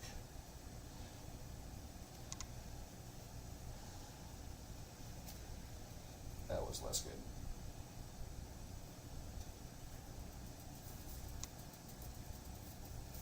That's much better. Okay.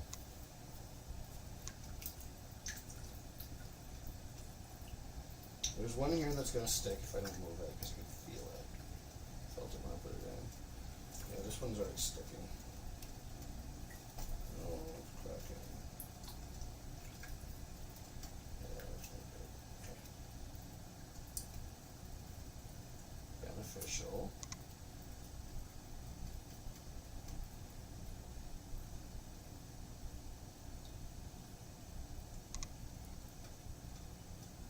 So this is actually a really nice sheet. It's just really stuck together a little bit.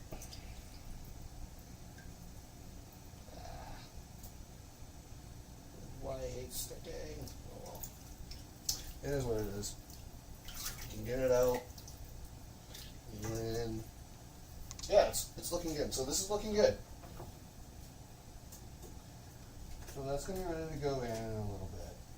So we're just going to make sure we get a little bit of sauce on top, so it doesn't burn the top, you know. But we're going to put the rest in the other one. But we do like a crispy top, so I am going to do that. Remember, we're going to put some tin foil on top so it doesn't burn, and then afterwards we're going to take it off. So I'm going to put some tin foil on a little bit, but we're going to dress up the second one. Be right back. Let's try the bread thing. Bread tin. Now this should be interesting. I am going to put just olive oil in the bread tin as an experiment because I don't want to try the same thing that I did with the glass. I think this would be a lot more interesting in the sense where if it's cold, I could pop it out whole and it would look really awesome. So I'm going to try that. I'm going to take one of the thicker noodles and really see where I can go with it. So, oh, that's good. That's good.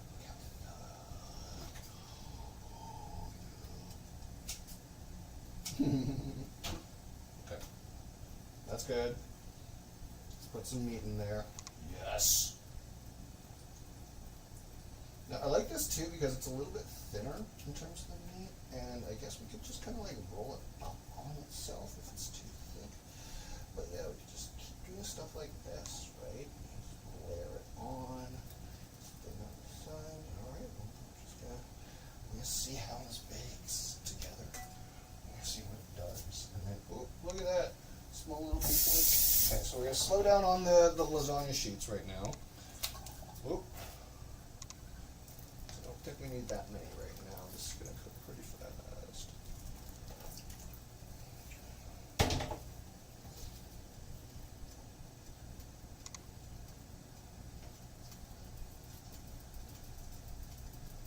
Have you ever done lasagna in a silicone little thing before? Let me know in the comments, you know.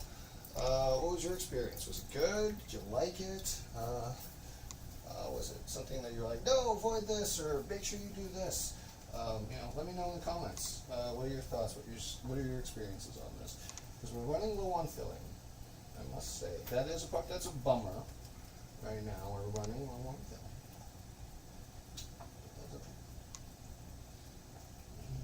We have all those extra lasagna sheets. We're gonna have to figure out what we want to do with them. Okay, yeah.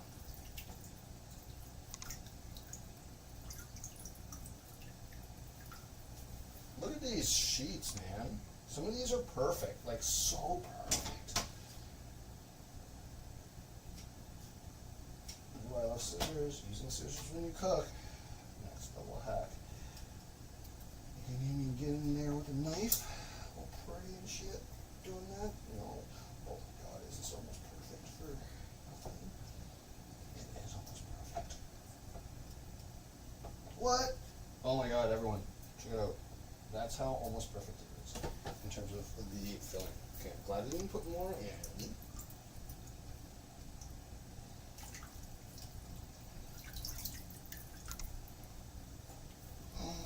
Look at these sheets. Oh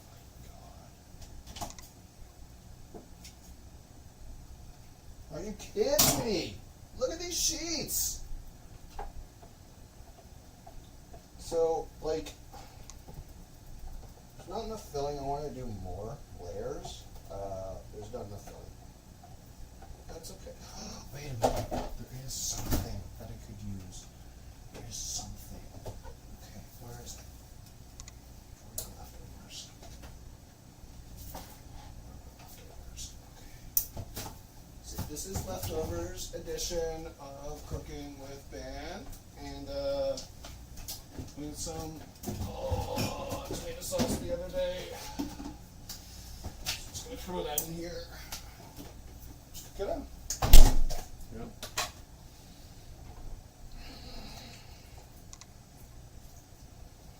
See how perfect that is? Oh my God. Oh my God. See how perfect? Oh my God. Okay, that's gonna be so good. We're gonna have to be careful because that might potentially, like most lasagnas, overcook. So what we're gonna do is put a safety rack on the bottom, and we're gonna make sure it's nice and protected. But look, put the extra stuff in. Oh my God!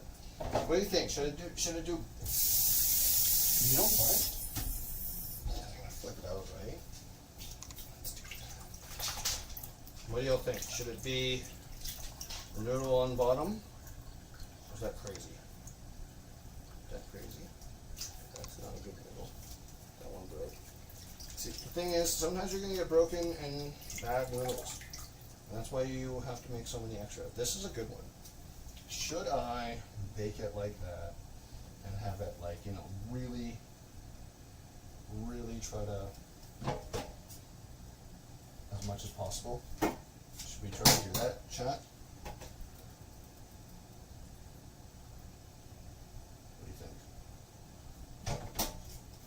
All right, let's try it.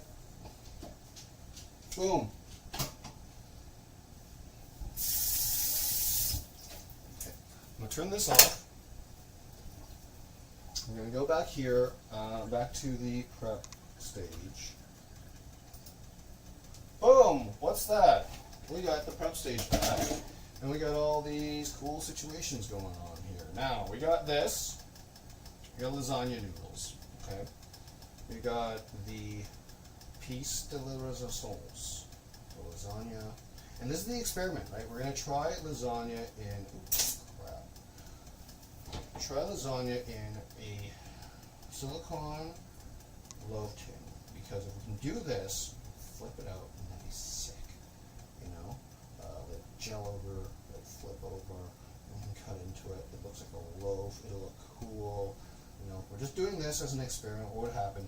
Basically, is this a lasagna still if there's no cheese on top or all that kind of stuff? It's pure noodle on top, or is it?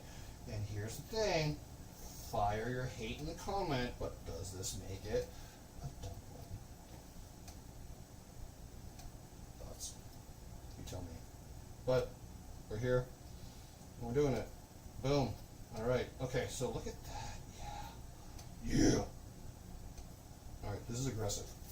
This thing is aggressive. So what I'm going to do is actually I'm going to oil it up on top. I'm going to cut into it a little bit, and then we're going to bake it.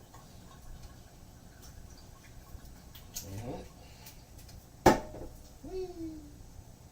That's going to be good. Okay. We don't have cheese. Sorry. Just not doing cheese. That's okay. But we are doing the tin foil now. Okay, so what we got to do is the tin foil on and do that for a couple of minutes while it starts baking, basically. Because the oven's on right now. It's been on for a while. It's been pretty efficient from an energy production standpoint, I will say. And that's because, you know, I wanted to just give myself a little bit of breathing room to screw up. But so what we're going to do is we're going to take these two. Oh yeah. Then we're gonna just flip that in and make sure everything is nice and sweet. I think we put olive oil on top of this already. I'm not too sure, but either way, let's see what happens. Here's the lasagna. Hi, Bruce. Bruce is here. I cut into this like a stromboli. So basically, that steams out and all that kind of stuff. We're gonna have a toasty top layer of pasta. You see what that texture contrast does. It's gonna be fun. But what we gotta do though is, in order to make it cook properly, we got to be free.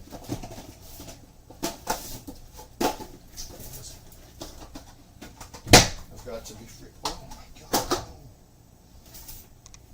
Oh, we do have it. Yay! Okay. Oh, we had a lot more. Sweet. We're gonna use tin foil and wrap the thing up because it's got to bake like that. I'm gonna do a little bit more smooth stuff. So I'll wrap that up first. Oh, scissors. Okay, now careful, because this thing is like, you know,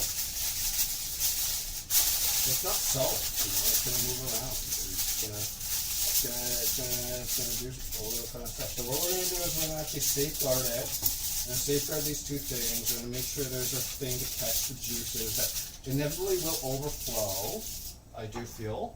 And yeah, we're gonna do that. So wrap this up too.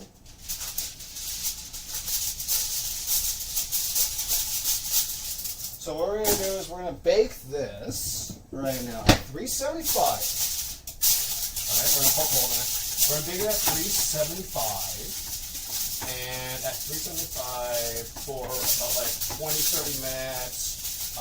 See how it's doing, and then it generally speaking, because you know it's pretty much cooked. You just want the baking right now to congeal everything, cook everything together, reduce some of the excess fluids that are in there. So we're just gonna poke holes here so it can vent and not, you know, get to whatever. Okay, so yeah, we're gonna have some safety guards here. Let's go.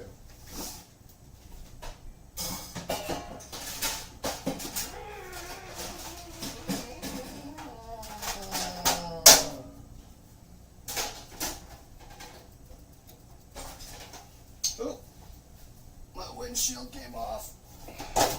Didn't sound bad. My windshield came off from my mic. Okay, so we're going to take this and we're just going to put it on the bottom rack, and then we're going to bake it. And, yeah, see you there in a little bit, so to speak. Or actually, can I just move action camera one? So let's see, hold on, let's cook. That's the GoPro. This is this camera. Okay, sweet. I'm going to take this camera right now.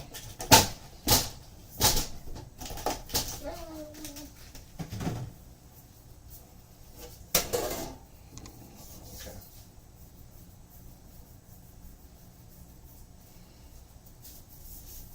How do I do that? Okay. So we're going to try something a little different. We're going to use kitchen equipment and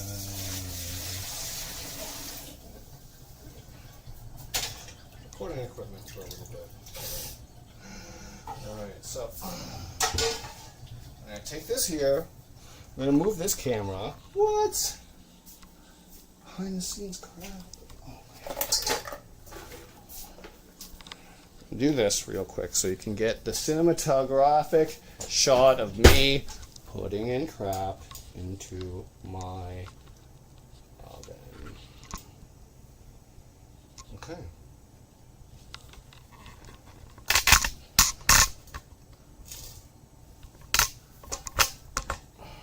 Much better. Okay.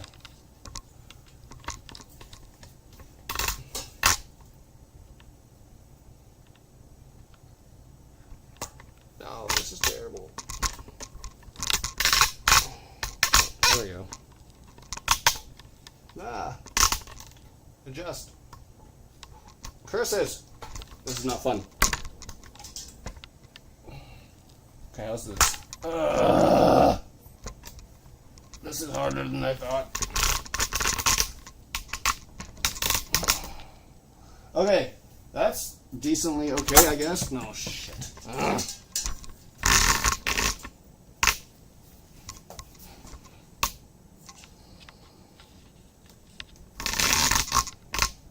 Okay, sweet.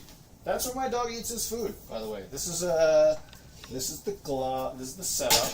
Okay, so what we're gonna do is just basically have this underneath, and then we're gonna make sure they're directly underneath so that the spilled over and all that kind of stuff, that it can really catch everything. Make sure that can close. Okay, sweet. That ends good. Where's the other container? Okay. And then we have this one too. So we're going to put this one over here. It's a little bit leveled and all that kind of stuff. It just lifts up a little bit more. And it can, for example, go do that now. But I can actually do this. This might help it a little bit more. Okay, so I'm just going to do that. Because that might help. Okay. So,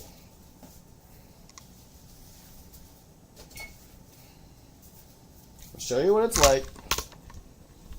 We are, boom, in the oven. We're cooking. We got business going. So we got that to catch the juices that inevitably will spill over, and that is under its own thing. So, that's what's going on right now in the oven. I'm going to have to start looking at this. How do I clean all this stuff up? Extra lasagna sheets, what to do with that? Maybe put it in the fridge. I'll figure it out. But yeah, we'll get back to what we're going to do. And oh, here's the other thing too. I want to show you all this. So there's some chicken stock going on here. That's been going on since last night. We're doing that. The chicken meat's going to come out decently soon. We're going to pull that off the bone. We're going to mix it with the food. We're going to start, making sure that Bruce can get his nutrition and all that kind of stuff. But right now, I'm just going to take care of my pasta shots and all that kind of stuff. But set the timer. So, let's do 25 minutes.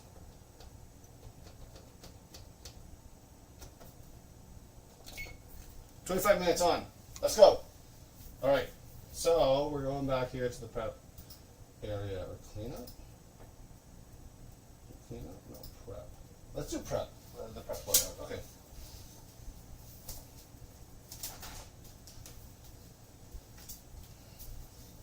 So I'm not directly prepping for anything. I'm more or less cleaning things up because I do have a client in a little bit that I have to see, that kind of stuff. But we're making pasta. We're making lasagna in the middle of the day, basically for meal prep purposes, right? So what we can do now is consider what we're going to do with these little end cuts. So what we can do with these end cuts is we can flatten them all out right now, or we can just be like, oh, we're going to use it for soup, and like these are going to be fun pieces to use for soup, which you can totally do, but there's too much randomness to this, I personally feel, and I would like to introduce some sanity and some, consistency. So we're going to take this whole area. First of all, actually, you know what? I want to do is clean this area up a little bit and make sure we're not getting in our own way, from a workplace standpoint. So I'm just going to do a little bit of cleanup right now. Talk and chat. How's everyone doing today? What do you think of the setup? I can't really hear you right now, so that's something I'm going to have to figure out at some point in time. Comments below would really, really help me with that. I don't think there is, but I keep saying this on stream, and it keeps being true, but I am bored, and that's why I chat so much. But I feel one of the things I want to be able to do is watch videos with y'all. So here's the time where it's like this, where we're just waiting around, we're hanging out and all that kind of stuff. Could I just watch other people's videos, review them, and all that kind of stuff? But one thing, reaction videos, I also want to be able to do hey, can I try this recipe? Can I do this? tag someone in this, gonna collab with it, you know? Building the channel, getting aggressive with this. I want to make sure that ESN is as big as I planned it to be. It actually gets there, you know? And it feels back to get back in the game, caring about stuff again, you know? I care about ESN. I always have. It's just that, and I hope people get this, but I had to care about myself personally for a much longer period of time because there was just so much that I didn't get a chance to do.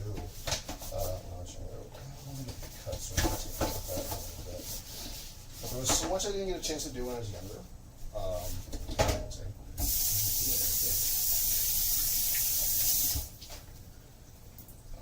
Alright. So there was like, there was like a whole bunch of stuff I didn't get to do when I was younger, right? Like as a kid. Oh, whoa! Check this out. It's a millennial talking about their childhood. Yeah, fuck yeah, it is. You know, that's why we're healing. That's why we're doing the thing. That's why hopefully the next generation is going to be better. Now, I will say one thing. Based on a lot of real world stuff, we're fucked. We're just fucked. We're just really, really fucked.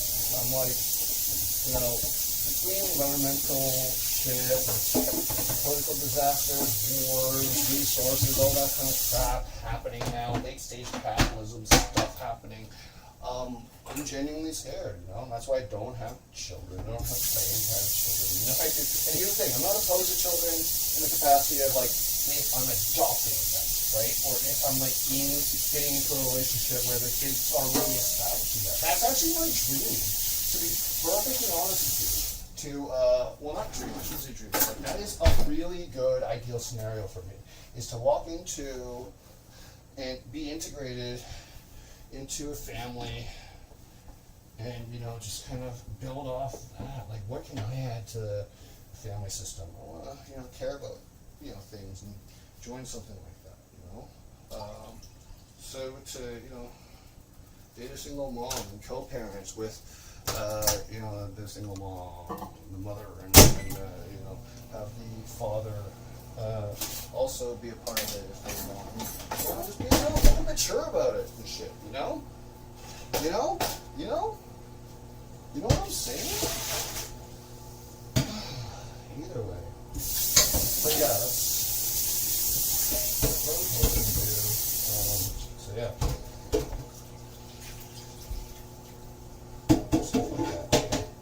So you know what's gonna be really fun too? Is I'm gonna do like videos where I'm working out and just editing that together or not and just putting it on one of the little sides and then showing what my workout is, how I'm gonna cook for it, kind of thing I'm gonna do. I think that's gonna be really fun during the live stream. Yeah. So once I do that, once I get the ability to record my workouts or basketball or whatever it is I'm going to do and upload it, data and all that kind of stuff. And, you know, I've got some fun things planned for this channel, you know? Got some fun things, know kind of where I want to go, a little bit more anyways, I should say. Not entirely. Shouldn't be so confident. You know, taking some hiatus. That's the truth. Taking a hiatus, and I needed it. That is the actual truth. I needed the hiatus. Like I was saying before, right? That mental health thing that I was talking about. Yeah, I fucking needed that shit. I needed that bad because I was just in a bad place, right? I was in a place where I was going from unfulfilling relationship to unfulfilling relationship because there was like childhood trauma, obviously it didn't process. You know, and when I started processing it during the pandemic, it was difficult because I didn't have the support I needed, both from a systemic standpoint and from like a personal standpoint, right? During the pandemic, you're isolated. The people that you normally talk to about these kind of things, like my support group, my support system, we got really, really challenged. We had to make very, very difficult decisions, like, You know, like you think when you're in high school, you get this expectation of like, no, it's us, it's ride or die, it's this and that stuff. And then during the pandemic, it's like, the reality is, oh shit, you've got a family now. This is happening now. You got this to consider. You're a different person, and you know. So during that period of time, I was ready to do the work. I was doing the work, but I didn't have the support to do the work. I didn't have a person in my life that was like, here. The challenge is like, here's the thing. I don't have an issue being vulnerable, right?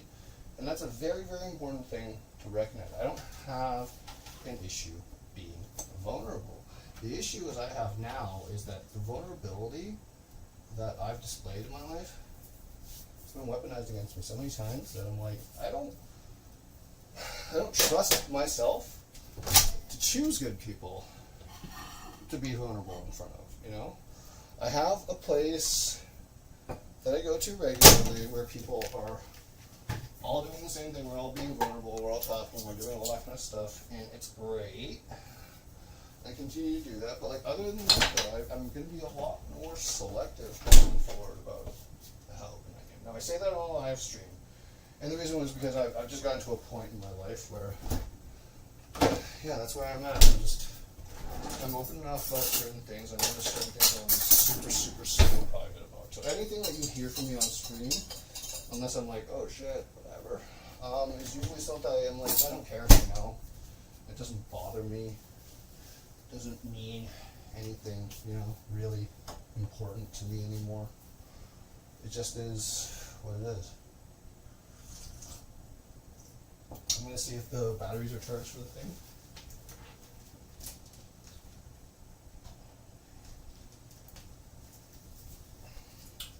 So this is great. One battery is charged for the light. I think it's a light that I've been using to eliminate stuff.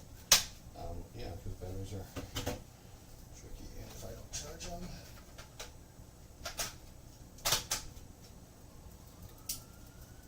yeah, there we go.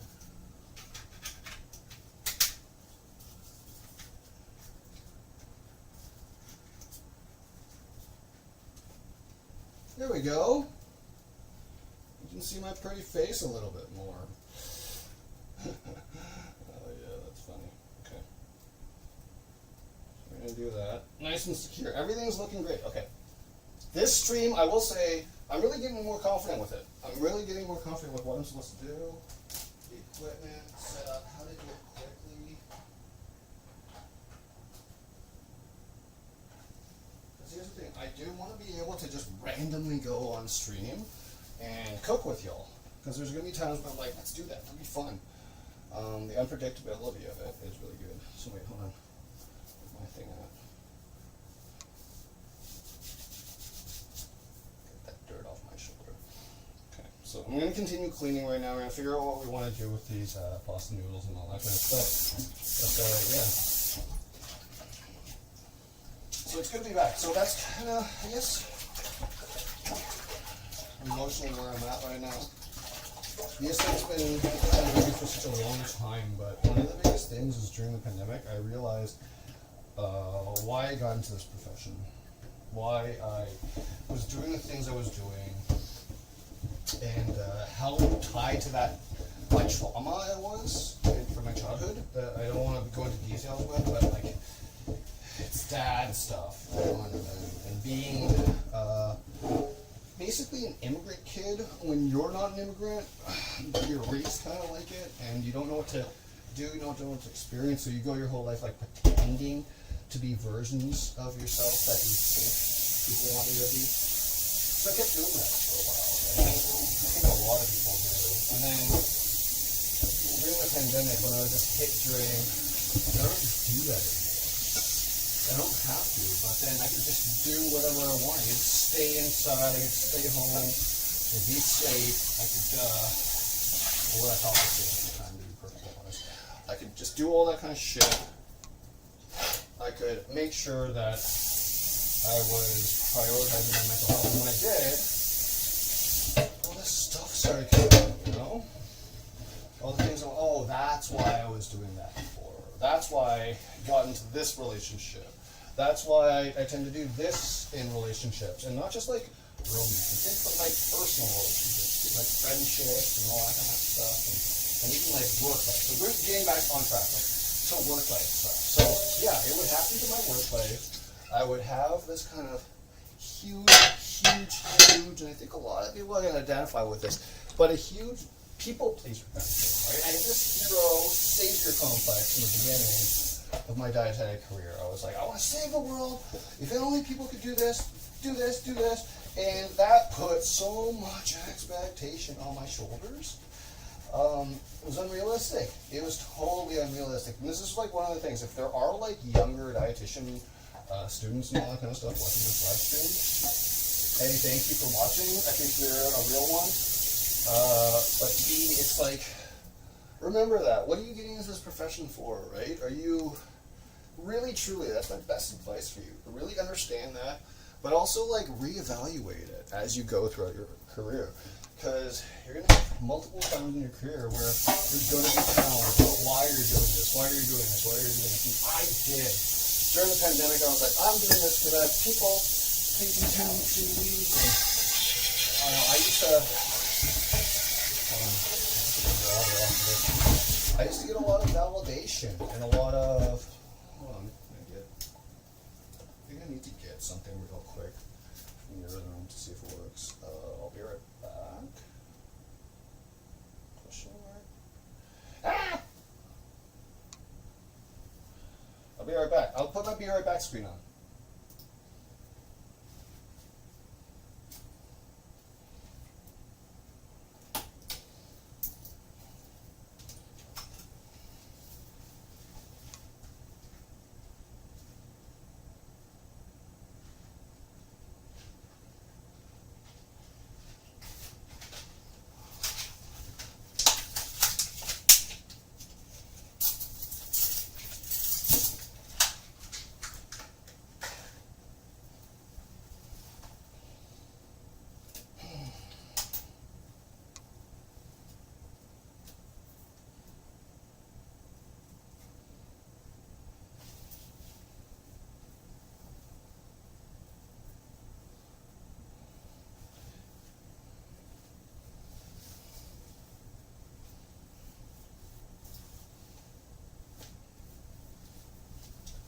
Hey, sorry about that break, but you know, I do take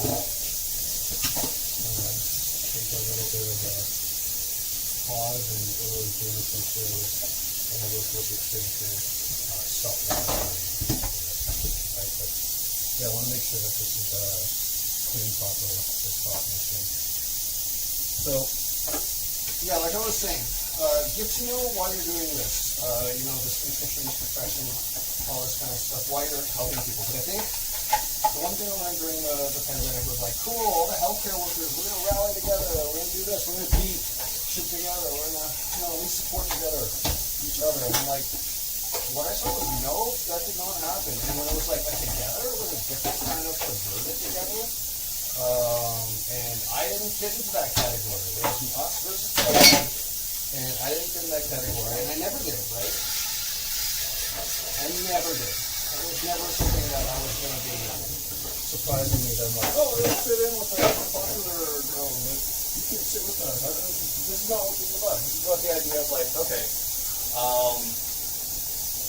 I thought there would be a lot more professional support during that period of time. It was very, very clear to me all the different things were like, this is racism, this is, like, we had dietitians during that period of time making money off of diabetes, fucking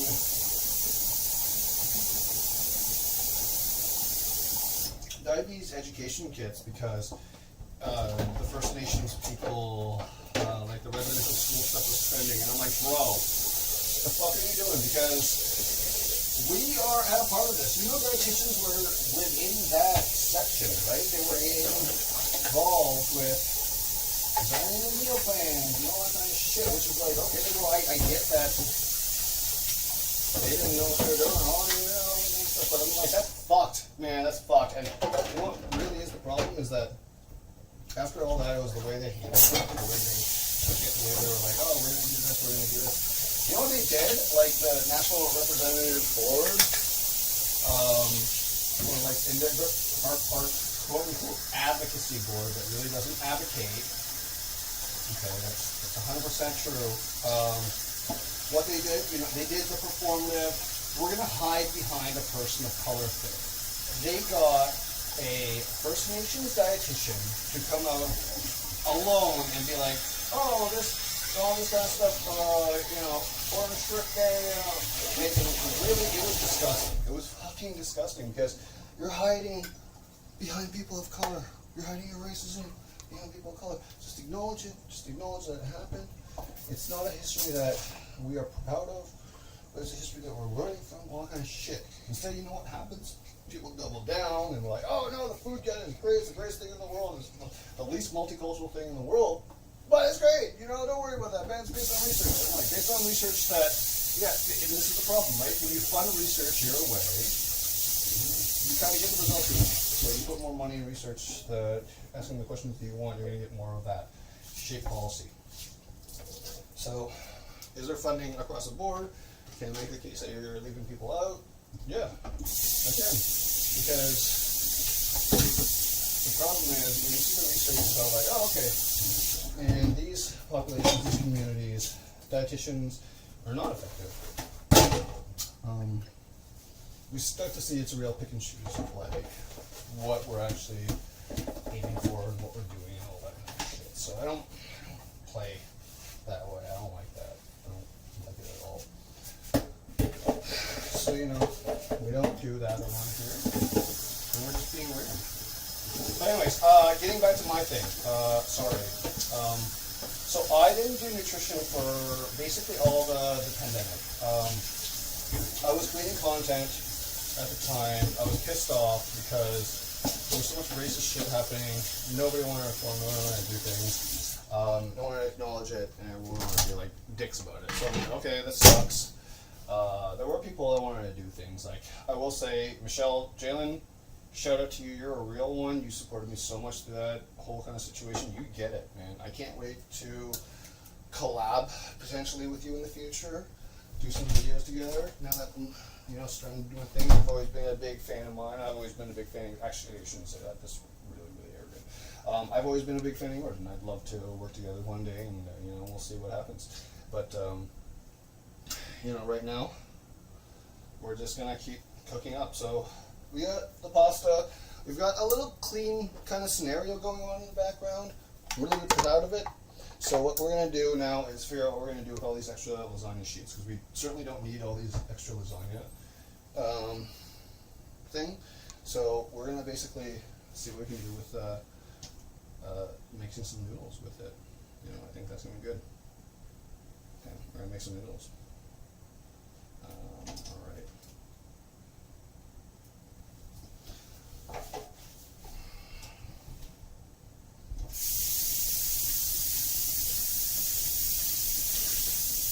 So here's the thing about pasta and noodles, right? You could be really, really, really liberal with it. You could do really a lot of different things. But mostly, I like the idea of just using knives to cut noodle shapes.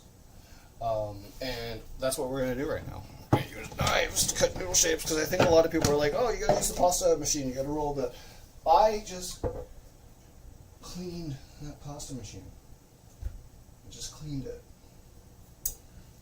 Don't want to do it again. So, instead, we're going to use kitchen knives. We're going to use kitchen utensils. We're going to be chefs. And we're going to slack off. No, I'm joking. We are going to use the kitchen knives. We're going to make the stuff that way. We're going to make sure the kitchen thing's good. Okay, there. Now, one thing we can do is we have all these pieces. My goal right now is to lay them all flat, because we got the flour, which is starting to collect a little bit of moisture. You can feel it. So you don't want that, because it's going to get like a little goopy and sticky and all that kind of stuff. But what I'm going to do is basically cut thin shapes with this, and have a little bit of fun with that. And what we're going to do with the other pieces of pasta, the long lasagna ones, the ones that we didn't cut, we can either leave that if someone wants lasagna, comment in the thing. And this is the thing, right? I think this is the cool thing.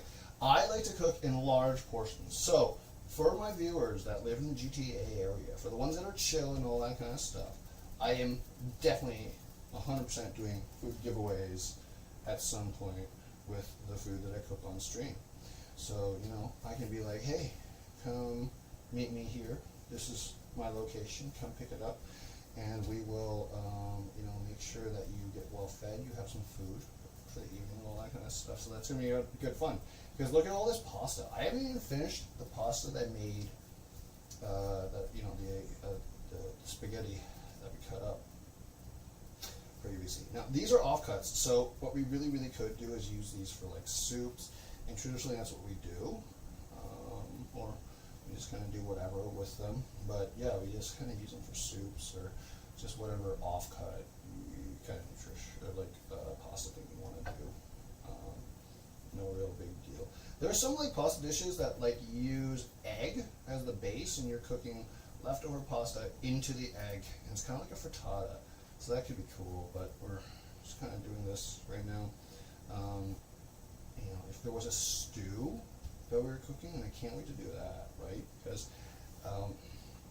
one thing I like highlighting to people is nutrition is really about how you look at and understand the cooking process. That's why we're doing this. We're streaming this so that people can understand the cooking process a little bit better, understand what we're doing. Plus I could be like, hey, let's have some fun, let's stream, let's cook, let's do all these kind of things. It'll be fun, you know, and it is. This is working. And it's a lot of fun. I will say, this is a lot of fun that I'm having with everyone. Thank you for coming by the way, for my live stream. And, you know, we're just going to cut up some noodles right now. So this is our pasta offcuts that we have. We don't want waste. We don't want food waste. So what we're just going to do is just make some noodles out of it, right? We have all these other extra lasagna sheets that we can use, that we can save as lasagna sheets, but honestly they're starting to dry up, and then we can just, you know, do them other ways. But okay, let's do it like this. So the important thing is we have them a little bit flat. We can just do stuff like this. Over, and then just think about how wide you want them, and then boom, boom. We have these little roundy cuts. It's a little fun. So I'm just going to roll it up again like that. About how wide you want them. I'm just going to go like a fettuccine kind of shape or length or width, because that's nice and fun. But yeah, we can do whatever, right? We can go a lot thinner if we wanted to, but this is just going to highlight a little bit of what the next phase is going to look like with the lasagna noodles, and I'm going to cook that. But as you can hear, my oven timer is ready. It's done, and the lasagna is good for that part. So we're going to check on it real quick. I'm going to bring the cameras over after I finish cutting these, because you know, I want to make sure I'm completion focused here. Boom, boom, boom, boom, boom. Noodles. Got all these noodles. Check it out. And these are wide and thick, right? So, yeah. Okay. We'll do that. Put that over there for now. But let's go check out the cooking aspect. So, come with me. We're going to go over here. Timer's off. Okay. So, let's see. Right now we're in here. Okay, so look. We're baking a little bit. Everything's looking good. Nothing's overflowing. Nothing's going aggressive. Anything like that. Everything's good. So, kudos. That's awesome. We're gonna do it a little bit longer because I wanna make sure it's nice and cooked. It's all gelatinized and all that kind of stuff. So we're just gonna do it a little bit longer. Let's do 10 more minutes, and then we're gonna take it off, and then we're gonna cook it without the cover on. And then when we cook it without the cover on, that's going to allow us to crisp up the top a little bit. Now, remember there's no cheese on top, so it's going to be a little bit fun. So, it's crispy. Let's cook the rest of the pasta. I'm going to put you back over here. Hi. Yeah, let's check that out. Okay, so back to prep the pasta ingredients. Okay, so these are our lasagna sheets. You know, this is why we flour them up, is because we can use them later on and all that kind of stuff. Now we're going to cut them up into noodles. Now here's the thing. Here's my favorite thing. My favorite noodle is pappardelle. Okay, it's a nice thick noodle. This is going to be kind of perfect length for pappardelle. So let's make some pappardelle. What do you think? What do you think, chat? Okay, the pappardelle. Let's do it. Okay.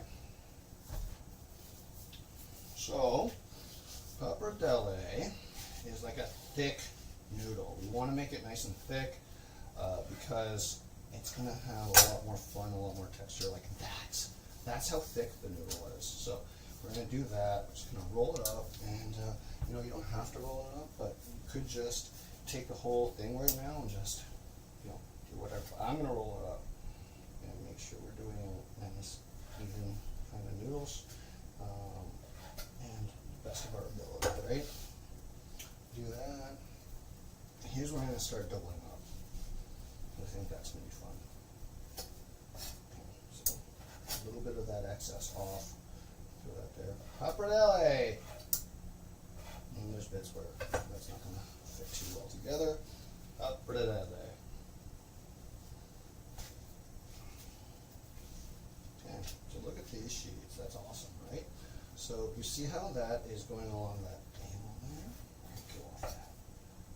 A little bit there. Pappardelle.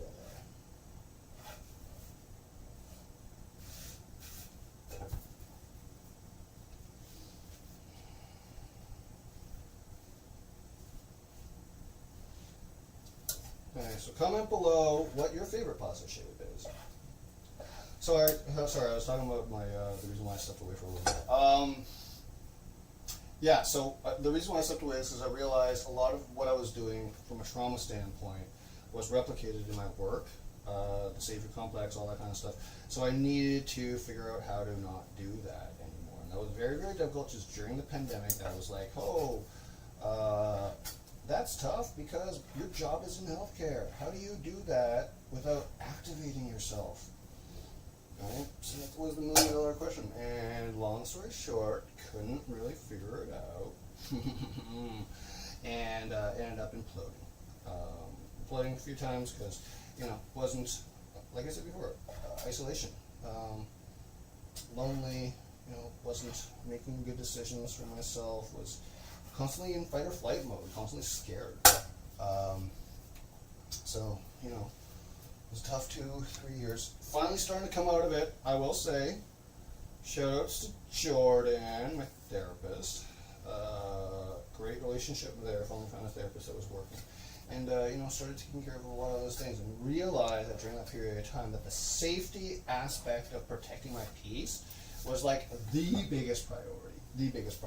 So what I did was I'm like, no, I'm not coming back to ESN. I'm not coming back to this kind of stuff until I was all ready. Now, one of my biggest things, what I wish I did was I was better. I wish I communicated that better during that period of time. I will say that. After having watched Marvel's Secret Invasion, cringe, I basically was Fury.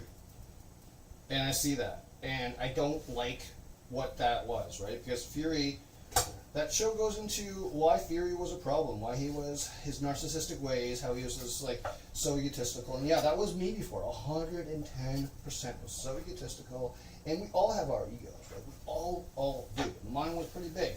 And I didn't, you know, I'm not proud of that. It's something that I'm working on. You know, but everyone's got an ego, and I recognize that. I'm not blaming myself for it, but it is one of those things that, you know, it's got a little bit big, and rightfully so. Not rightfully so, that sounds terrible. Not rightfully so. It just got to a point where the TV show, all that kind of stuff added up, and the pressure of, you know, being an Asian male, doing that too, that was really, really tough on me. You know, now that I'm talking about it more and I'm figuring it out, now I'm like, oh, okay, my Asianness is at the core of it, and this is why it was hurting, because I was with people that weren't, you know, celebrating that. They were really, really pushing that as like, that's something you should continue to hold to yourself and not talk about publicly, and we don't like that. And I'm like, this hurts. So had to get out of a lot of different relationships,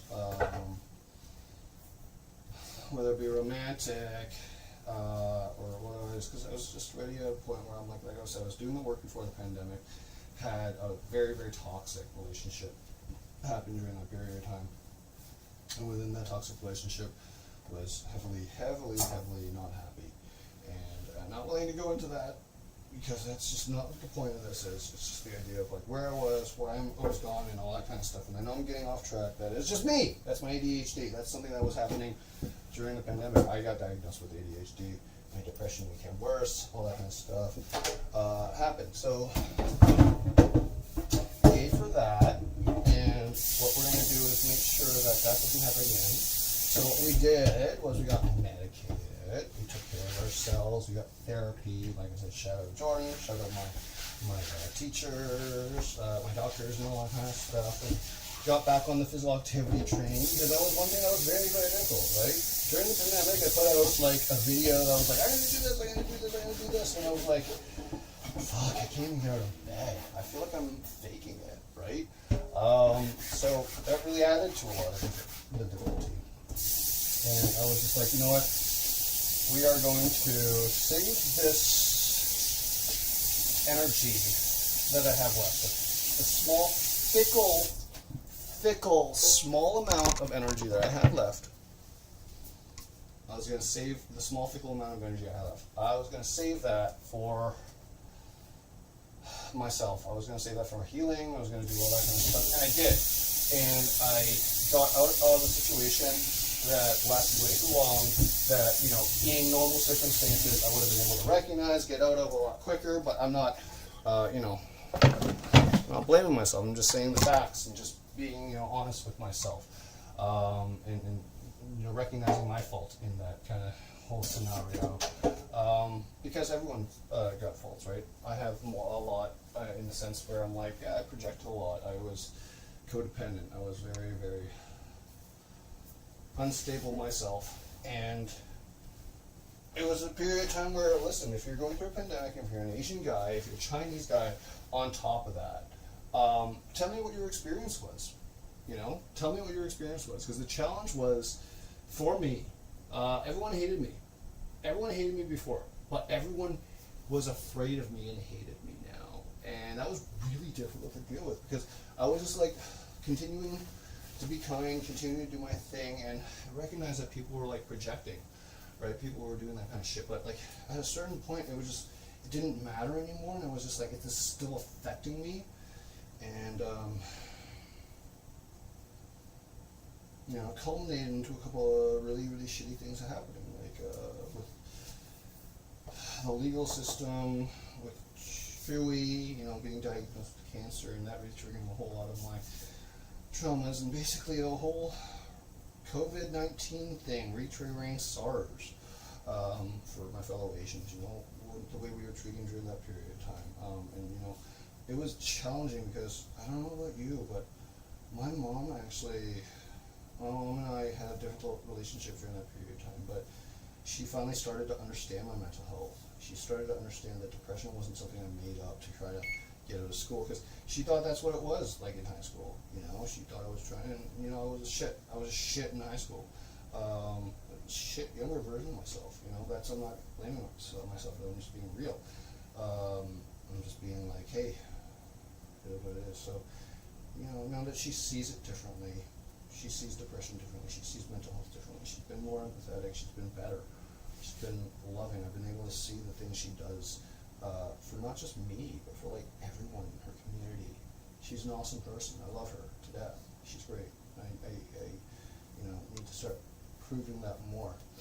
We all do. We need to say, well, I love you to our moms more. That's, you know, a great thing. Just start saying I love you to people in our lives that mean more to us, because I certainly do. That's why I'm saying this here. Anyways, so when I realized that I was reactivating things with this profession that were related to my trauma, I couldn't do it. I couldn't go to the media stuff because it felt like I was faking everything. I couldn't do the,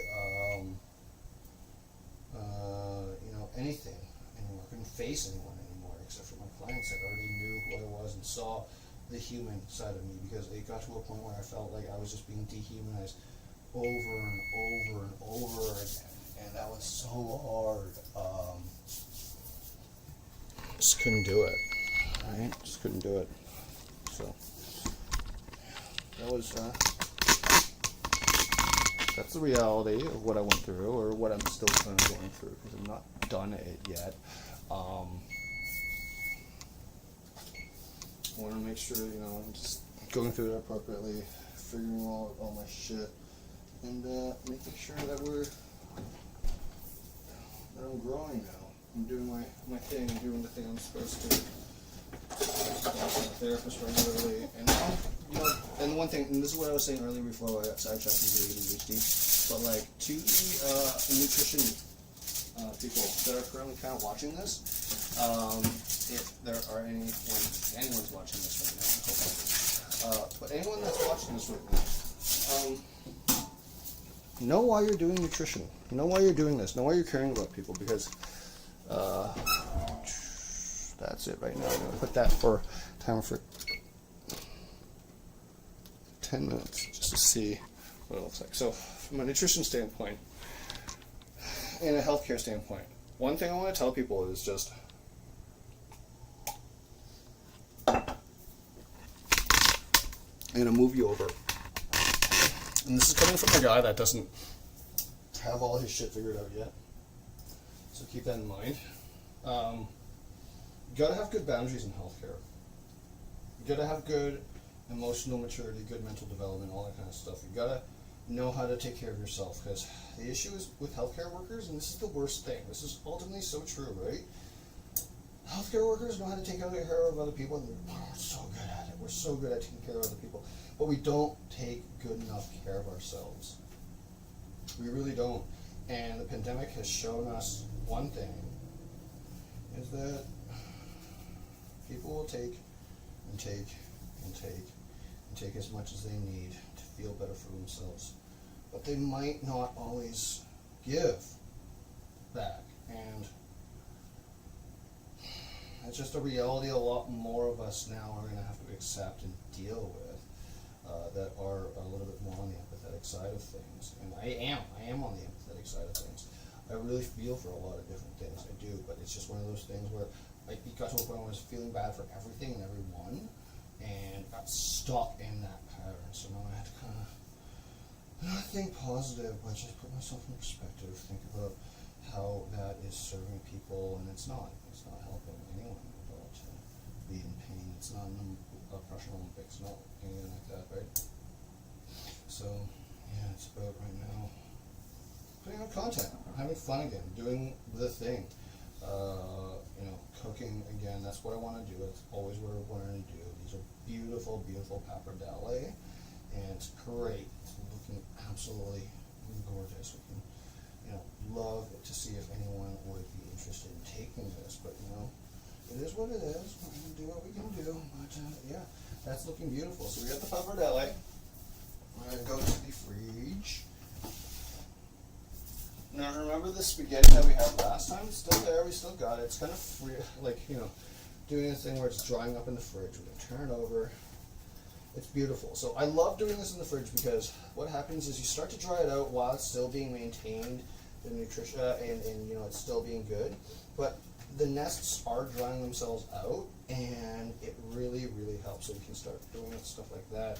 And this is our way. One thing is I'm going to try to see if we can do this with ramen at some point, and see if we can do our own instant ramen, and a healthy version of it. Instant healthy ramen. We'll see. But either way, so going back to this. So I had to find a way to do this without. I had to find a way to do nutrition again, and make content for nutrition again. The stuff I was proud of. I was proud of a lot of the stuff I was putting out, but my beliefs had changed. I recognized who I was making that content for, and it sucks. I was making that content for other dietitians. I wasn't making it for the people that needed health. I wasn't making it for that. I was making videos like, this is what the difference between a dietitian and a nutrition. I'll tell you one thing, no one cares. No one No one cares what the difference between a dietitian and a nutritionist is. No one cares. No one cares. And the reason why is because everyone, the thing that people care most about dietitian or nutritionist or healthcare worker or whatever, is whether or not you can get them results. Whether or not you can help them with their thing, help them understand their thing better, help them with their goals, right? Their goals, people's goals are not the same as dietitian goals. They're not. And this is why I say at the beginning of this, like, kind of rant, that you gotta kind of know the healthcare worker you're working with. You gotta like them. And of course, that's a situation where, like, if you can afford to do that, if that's realistic for you, then great, let's do that. For a lot of people, it's not, right? For a lot of people, they're just stuck with who they got, either nearby or all that kind of stuff, which is why I love online. Ever since I started online coaching with my clients and all that kind of stuff, it's been so much better with my clinics too and all that. Yeah, sure, like, my ADHD gets the better of me and I fuck up my scheduling, which I hope not to do anymore. But for the most part, it's way better. I'm happier. I'm safer. I get to make content. I get to do stuff like this. Chill out with y'all and just cook and be good. And have some adventures coming up and have more energy for more things. That's what I want to be able to do in the future. So, I don't know. We'll see. But this is basically, look at this. See, we've made our noodles. We're going to just spread them out a little bit so we can get some air into the noodles and all that kind of stuff, so that when they're chilling out, relaxing out cool and in the fridge, that they're not getting clumped up. Now this is great stuff. Now this is the extra pasta ribbons and all that kind of stuff. Now we don't have to do anything particular with this to make it look nice or anything like that. We could just put it in a box and that's it. And that's kind of what we're going to do after I just kind of mix this up enough and put this, for the most part, over here.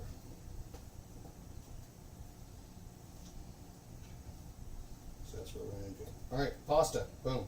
Then we're going to put that into a little box and then wrap up and then start setting up for my clients in the afternoon. Perfect.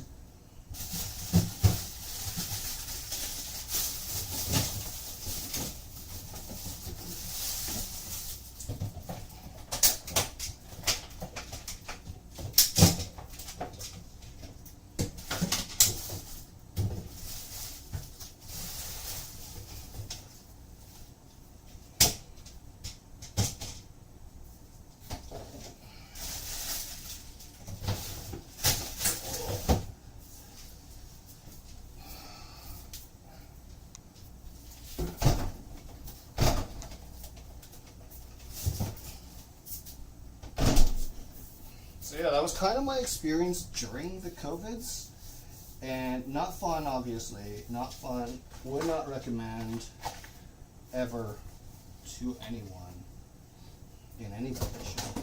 I wouldn't even recommend it to my worst enemy.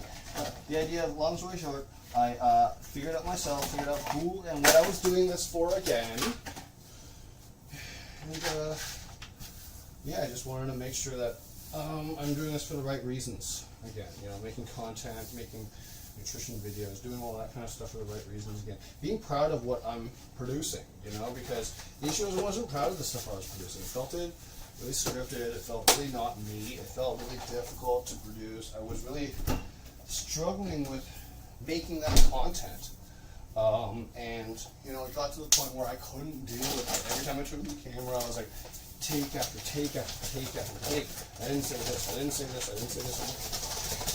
It's too difficult, man. It's too difficult. So now I'm just like, hey, let's do live streaming instead. Let's have some fun. Let's do some weird content. Let's do wild things that not everyone else thinking about and everyone's doing.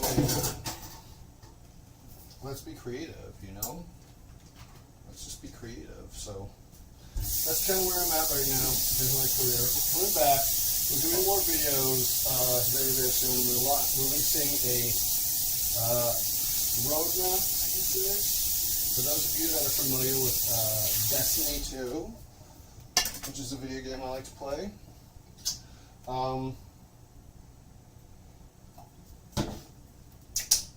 gonna probably be having some sort of upcoming version of the TWAB for ESN and all that kind of stuff. Training is an idea I've had for a while.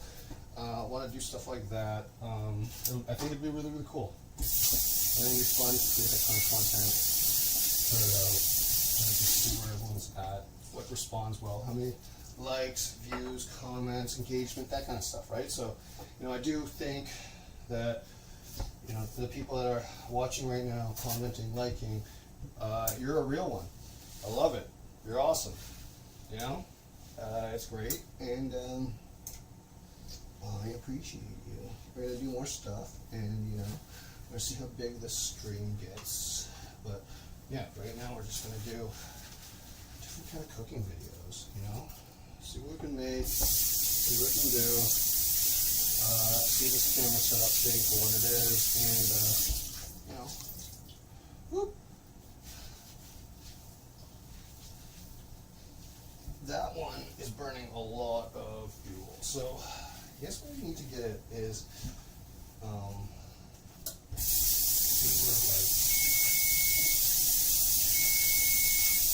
put the thing in it. Now I've got some stuff stuck to it. I think we're just gonna take this. Scrub this stuff off, or we could just use the scraper, the bench scraper, and just scrape everything off.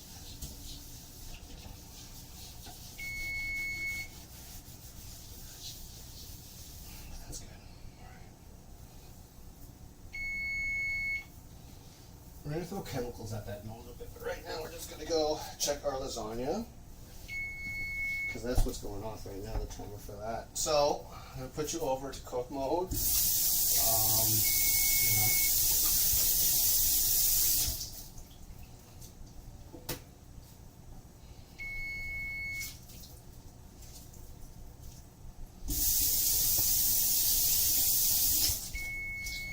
I want to see what that is like.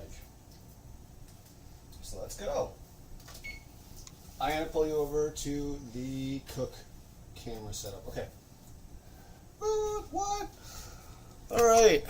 This is we're taking care of. Let's take a look. First look together. Okay, let's see. Ooh. Now, do you think it's toasty enough? What do you think? Maybe 5 more minutes. Let's do 5 more minutes. 5 more minutes? 5. Yeah, people are gonna be mad. There's no cheese on that. Sorry. It is what it is. We're gonna do 5 more minutes on it. We'll see what that's like, and then we're gonna start considering getting the bones out of the chicken broth. We've been cooking that chicken broth for since last night. We started it roughly around 7 o'clock. Yeah, we started around 7 o'clock. Go back here. So we started that.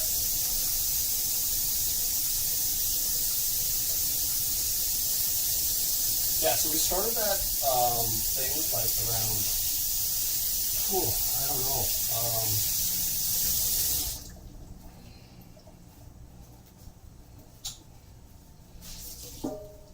Right, we started the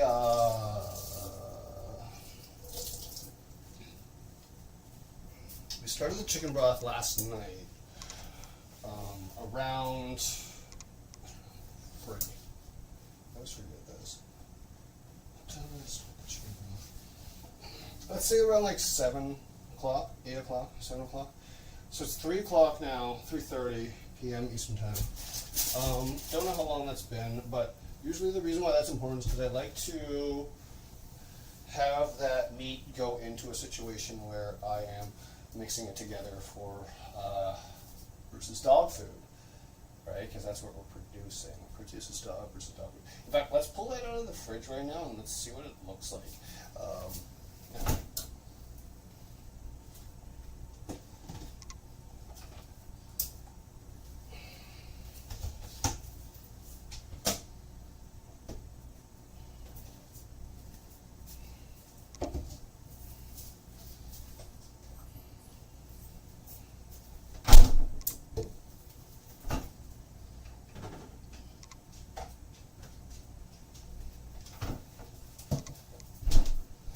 So here's some of Bruce's dog food, and this is actually just like chicken fat. We're just gonna throw it back in to the stock pot. The stock pot's crazy right now. So we're gonna turn it up a little bit. Okay, so we're just gonna use this.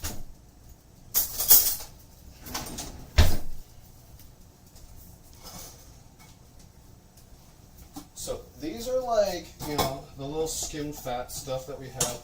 It's going to have a little bit of extra crap on it, like scum that we don't want. So we're going to take this extra thing, the strainer right now, right? We're going to take the strainer, we're going to strain all the extra crap out of the fat that we separated last night. So it's still soft, so you can see that we're just getting right in there.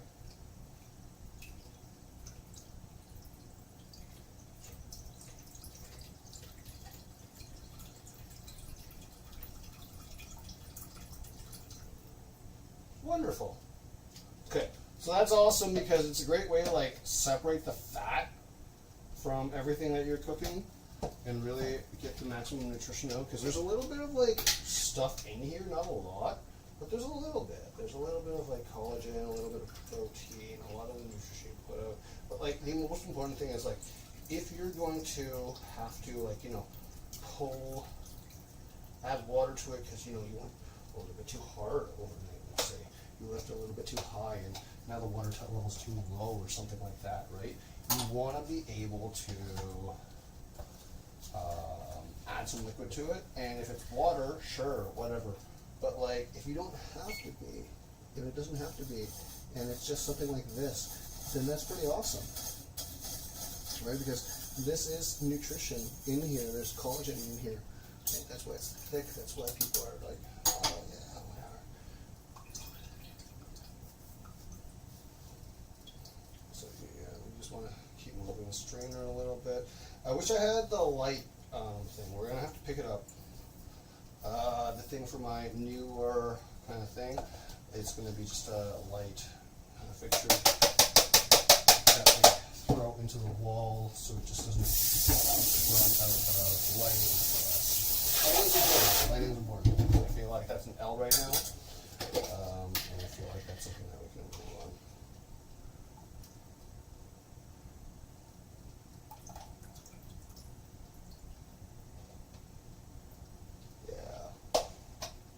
You see all that fat that's accumulating? It's good stuff. Okay. And leave that in there for a little bit, and we're just going to make sure that we have everything in place, in check. So, kind of stuff these. Awesome. So this is awesome because we do have an old, dirty one that we can use. Because we're just getting the fat out. Right, so we have this is just pure fat. We have more stuff that we put in the appropriate area right now.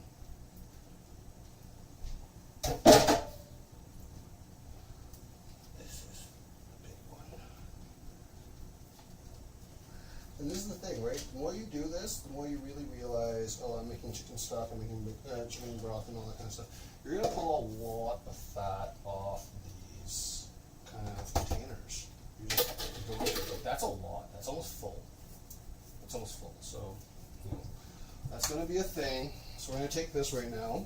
We're going to take this extra liquid. Okay. So I'm just going to help you look at it real quick. So that's all the extra kind of stuff that we just did. That we kind of scooped out from last night and all that. We're going to throw it into the cooking container pot, all that stuff.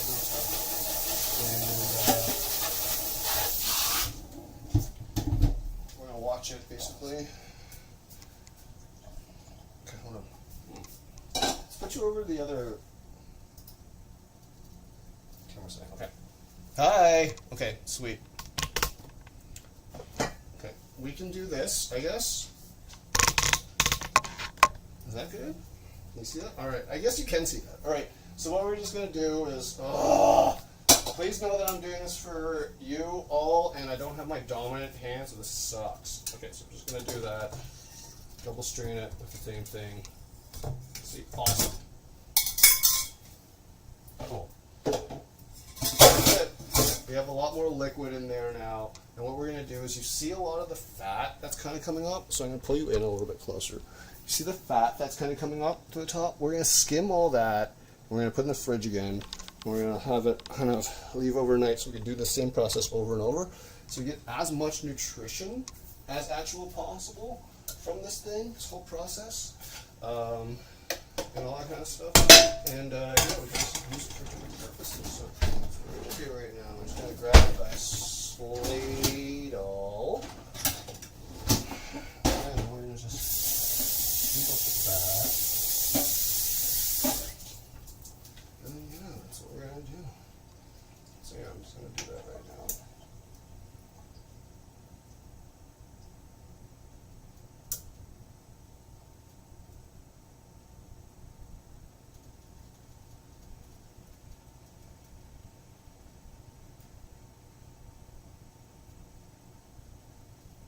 So I'm not doing the best job of this, because my grandma used to do the best job with this, but like, rest in peace, but like, I'm pulling the top layer of the fat off, and I'm trying to get into the ladle so that I can get the nutrition into, or I keep using nutrition for like everything, but like, it's true, like this is all nutrition, right? There's no bone broth. Oh my god, there's a lot of extra bone broth in there. So what I am trying to do is, I don't have that much fridge space, admittedly, so I am trying to boil this down a little bit extra. So I'm probably going to leave this in here a little bit longer. And Bruce is going to have the fresh dog food tomorrow. Stream that tomorrow, I don't know.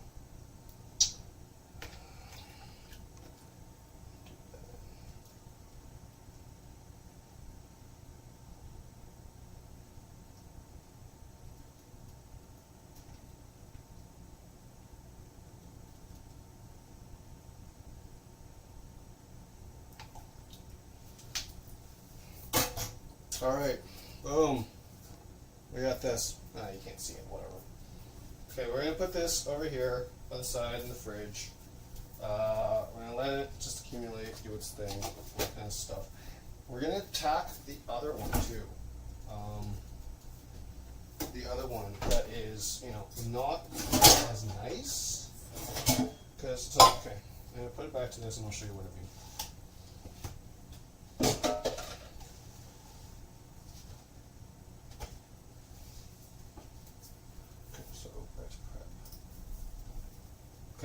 So I have this other container, right? This is the nasty stuff. And when I say the nasty stuff, I mean the kind of like the broth that came off the first pass last night. You know how I was like dunking them first and then kind of putting them into the bigger pot, like the small pot and then the big pot. So this is the stuff from the smaller pot. This is the initial flash stuff. Now, it doesn't have good nutritional content, I will say. But it's good for dogs. So that's what I'm going to use it for. So we're going to strain it real quick. It's actually quite mobile. You can see that. So I'm going to see if I could just lift this directly off, or see how that's going to... okay. I'm going to try to spoon this off and then see what happens. But we're going to take this off.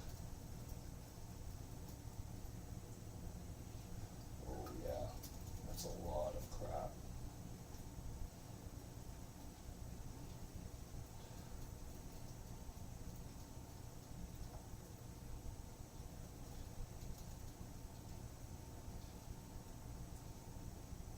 Okay, so that's decently strained out, but like there's a lot more, so I'm just going to pass it through the sieve right now. So continue straining out, and especially some of the fat, so I'm going to get that out.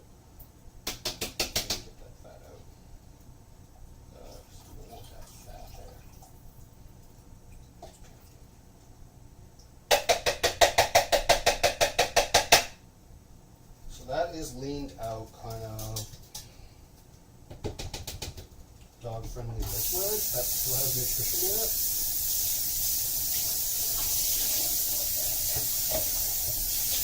Okay. So this is broth for Bruce because it's kind of gross to use for like anything from a human eating standpoint, because it's like one of the things that you would normally throw away. But to be perfectly honest, there's still protein in this, there's still collagen in this, so why the frig not? So that's what this is. I'm just going to strain it. And yeah, that is available. We're going to do that for Bruce. Then I'm going to seal it up, and then we're just going to see what else we can do with that in a little bit. With his food. Because the thing is with his nutrition, his food, his dog food, could need like a little bit of extra liquid to make everything mix up together really nice and get a good consistency with his dog food, right? So having that extra and throwing extra in, and the great thing about that too is it's protein. It's literally protein that you're throwing in. And it's just like, oh, okay, it's kind of the gross protein, kind of the scummy protein that doesn't make a good quality for example. But like, there's literally nothing wrong with it from a nutrition standpoint. So that's all that's going to go. Because what I'm trying to do is very, very like zero waste, like dog food kind of stuff. Now, one thing we're going to do now, since the oven is on, we're going to go and turn this on to boil some eggshells. So I'm going to get some eggshells right now. I'm going to show you what we're going to do. Because I have the oven on, we're going to bake the eggshells too. That can help it really quick. But what we're basically going to do is allow the eggshells to cook down and grind up into a paste after they dry.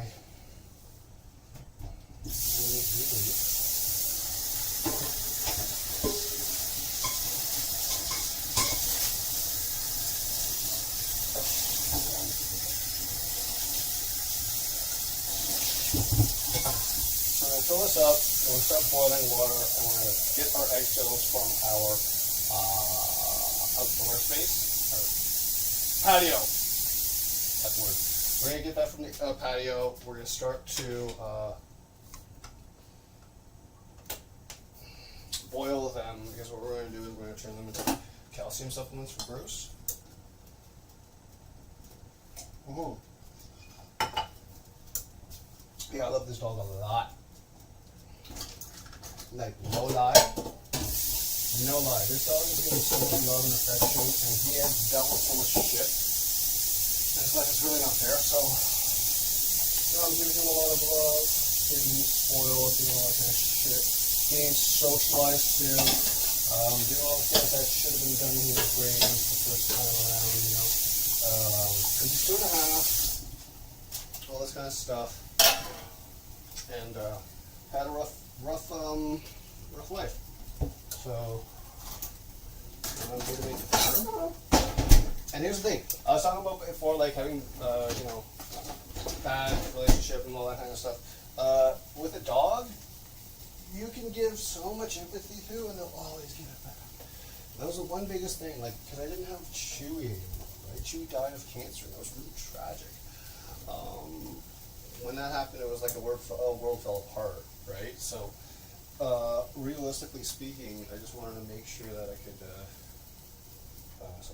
okay, hold on one second. I'm going to get some of those eggshells back, and we're going to do the thing. Alright? So give me 1 second, I'll be right back. Get the eggshells, and yeah.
Hello friends, welcome back to the stream.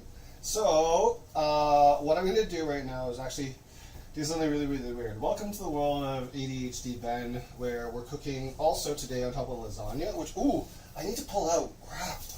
Oh, I need to pull this out. Oh, it's looking good. It's looking really, really good. Okay. Okay, so I need to pull the lasagna out. We're just going to pull it out real quick and just show you what it looks like before I get into the next thing. So the next thing's going to be like, wait, what? What are you doing? I don't understand. What? And yeah. Welcome to the world of ADHD with Ben. So, oh, that looks beautiful. Okay, that looks good. We like that. We like the way that looks. And we're just going to take that out by that.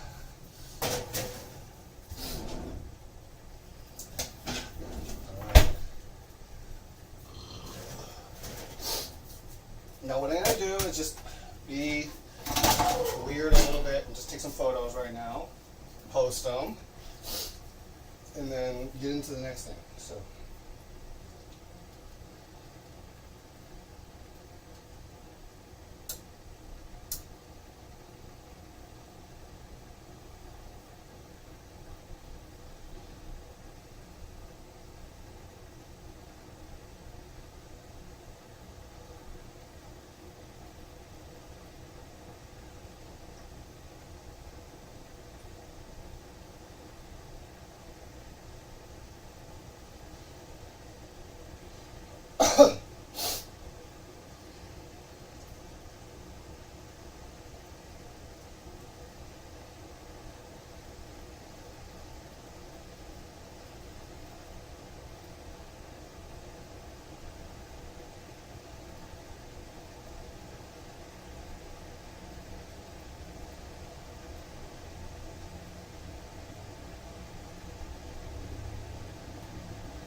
Oh no! I have to go be right back again because the ADHD is silly. Okay, so I'll be right back because I gotta push my stuff outside to basically get the coffee going. And so I'll be right back again. Sorry.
Hey, I'm back. Okay, so I got the coffee thing drink. We're going to make coffee because I'm an addict.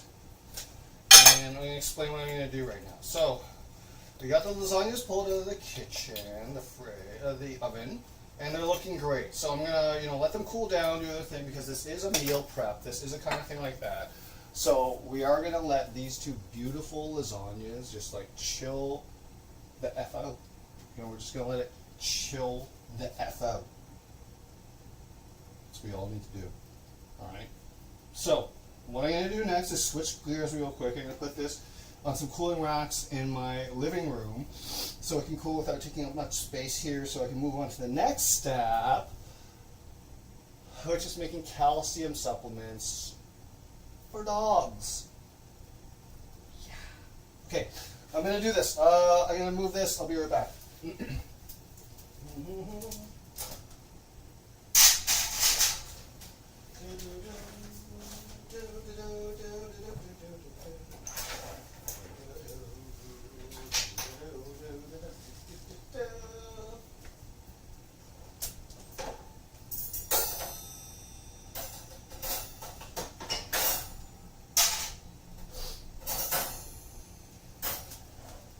Okay, almost there. The water's boiling. I'm going to show you how we're going to disinfect the eggshells first, because that's what we're using for calcium. And then, you know, get the lasagna out of the way first. Not trip over the thing. Awesome. Awesome. Ka-ching! Okay, so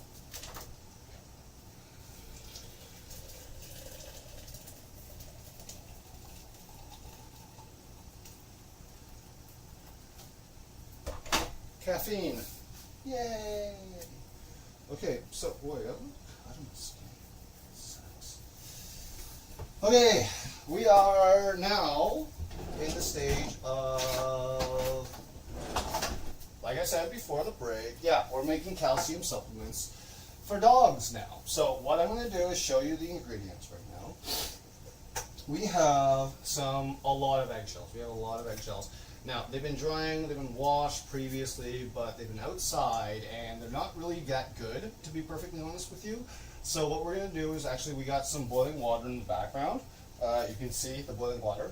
And what we're going to do is disinfect them, we're going to cook it. Then we're going to shell them out and let them dry, and then we're going to be able to, in the oven, by the way, and then we're going to be able to use them, mash them up with a mortar and pestle, and be able to put it into this food after we put it into a coffee grinder. Now, yeah, I'm going to show you all what that looks like, every step of it that I possibly can today. I've got to get off for a client around, in a little bit, and get ready to go downtown, but, it's going to be good times. It's going to be good fun. Yeah, so I got one client in about an hour. That's what we're going with today, folks. The live stream. I like live streaming in the middle of the day. What do you all think?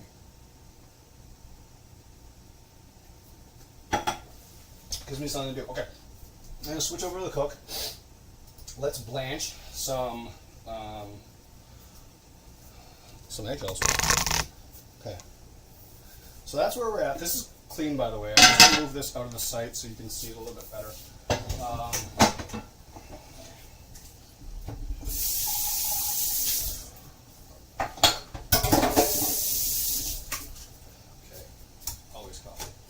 So remember, we got this going right now. That's boiling aggressively. So what we're going to do is just take these eggshells that we got and we just put them in and let them, do their thing. Let them boil. Let them cook. Let them cook. And, really disinfect it. What we're doing here, we're just disinfecting it. Disinfecting it with Bruce. We're making sure the outside of those shells aren't really causing him any issues. We're cleaning it out. Now, shout outs to Anita, my friend, my long-term friend. I love her so much, in Vancouver. Her dog's Diamond Sky. Diamond, is, I don't want to talk about that right now, but, we wish him all the best. But right now, that's what they're doing, and that's what inspired this. We're kind of going through it together. So Anita, this is for you. Shout out to you and all this kind of stuff. We're we're doing this together, you and I, hopefully, maybe, whatever you feel.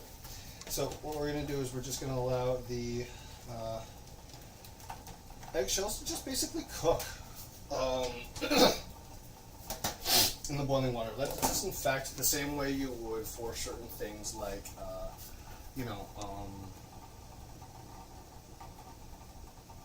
jars when you're like canning or shit like that, right? Yeah, we're just kind of doing that right now. We're just disinfecting everything and making sure that when we grind it up, when it's dry, and what we're going to do is we're going to put it in the oven because the oven's still on. So what we're going to do is reduce the oven to like 200 degrees. We really want to like go slow with the drying process, but we definitely want there to be a drying process. So like 200 degrees is going to be good. Start, and then once those are boiled up really nice and well, like that.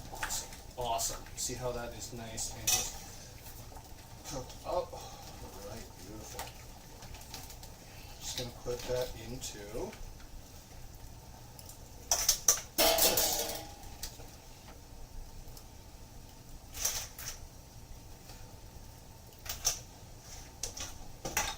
Alright, now, more. Yep, that's how much I love my dog. We're making him calcium supplements, we're disinfecting the eggshells, all that kind of stuff. Submerging them, we're filling them with water. We're making sure the water level is good, all the good stuff. Putting this down, and then we're putting a lid on it. Yeah, it's good fun. Okay. Just gonna have this in the background, putting on a little bit more water.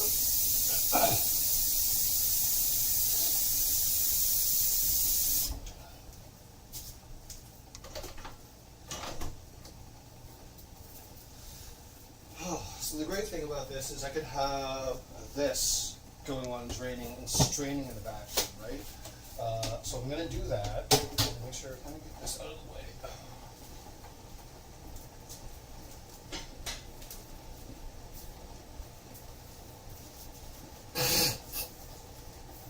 Ew, sorry.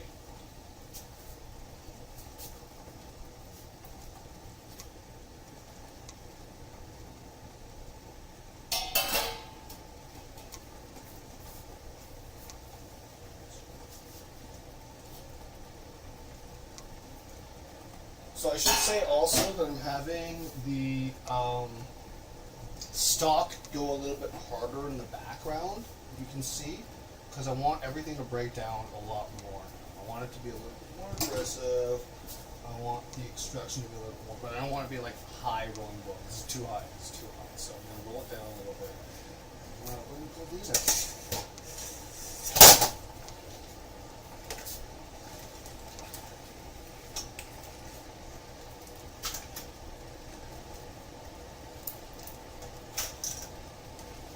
Making calcium supplements for my dog. Whoop, whoop, whoop, whoop.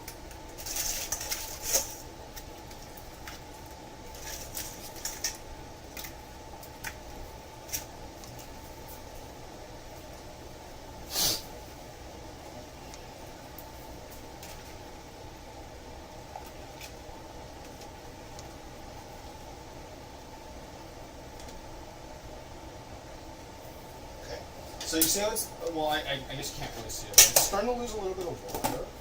So what I'm going to do is make sure, like I've got the water boiling in the background.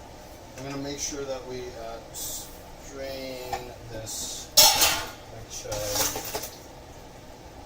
thing, you can get that going. But I want to make sure that I'm making a coffee. Get it.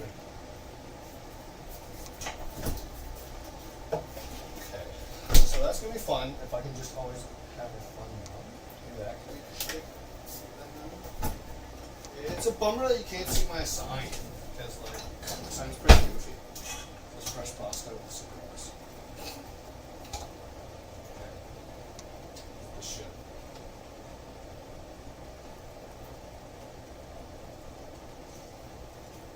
Oh my god.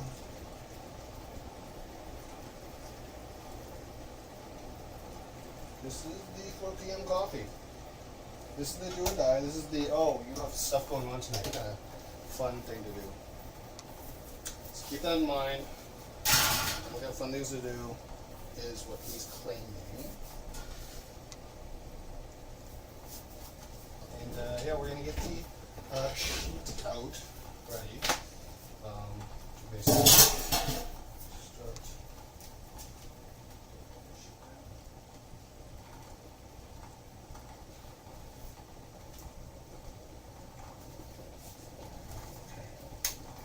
So,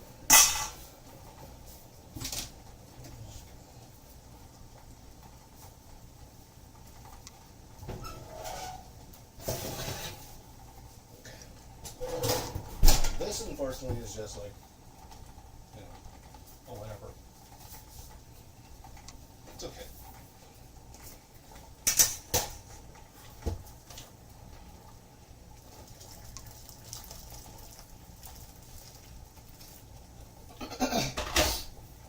And that's why we do that.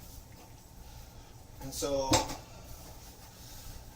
oh, it doesn't take that much. Plus, we're drying them out too afterwards, right? So, as long as they really come to a boil and you have your lid on for a little bit, that's really what I'm aiming for.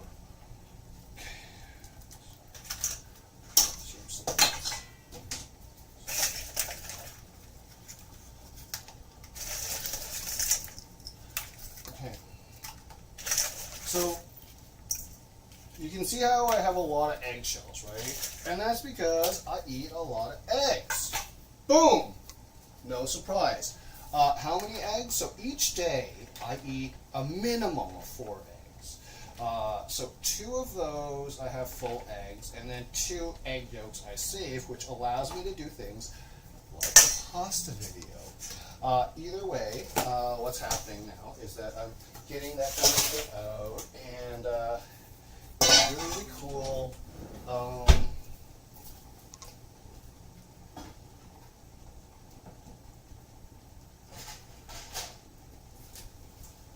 Yeah, I'm getting that kind of stuff out. Oh my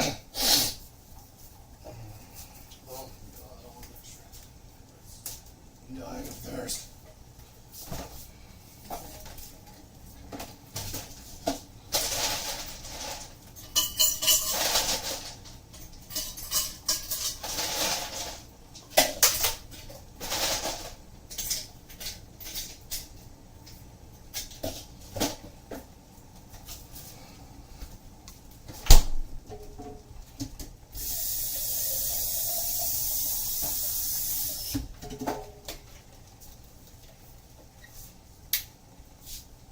Oh, sick. Oh, sick. I'm using this. This is my new water bottle. It's from Under Armour. I just realized it's got a hook thing. I'll show you that in another video, but yeah, I wanted a new water bottle, and I found this, and I thought that was really cool. And Under Armour at the Outlet Mall was having a great sale, so shout out to Under Armour. I got some Under Armour gear. This is going to be really good now. Oh, that's a lock, I think. Okay.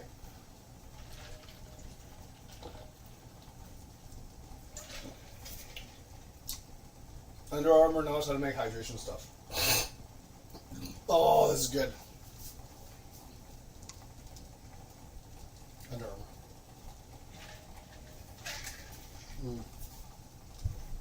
Okay. It's a great water bottle. I'm going to keep that. I like the non-spill aspect of it. I like so many different aspects of it. Okay. Good with that. Because the cool thing is, yeah, like you're losing a little bit of water every single time, right? Put some of that water back, but you're always going to lose a little bit of it, even just because you're like.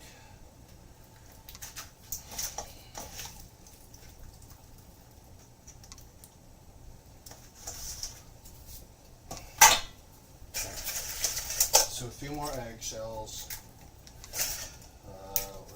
Boil a little bit more. I think that should only just be 1 more left. Yeah, that's 1 more left. Okay, sweet. So this, I'm just going to toss this in. yeah, we're almost done that. And what we're going to do is basically put some of the drained eggshells over here on this side. Because the drained eggshells I have here, over here, right? These are the drained eggshells. Whoop. You can see that they're kind of straight. We're going to crush them in a little bit because that increases the surface area. And then we're going to throw them back in a little bit and bake them, you know? That's what we're going to do. We're just going to make them real nice for Bruce, and then we're going to feed him some dinner. Then I'm going to get downtown. I'm going to do some acro yoga, believe it or not, tonight. Acro yoga. So, for those of you that have done acro yoga in the past, shout out below in the comments.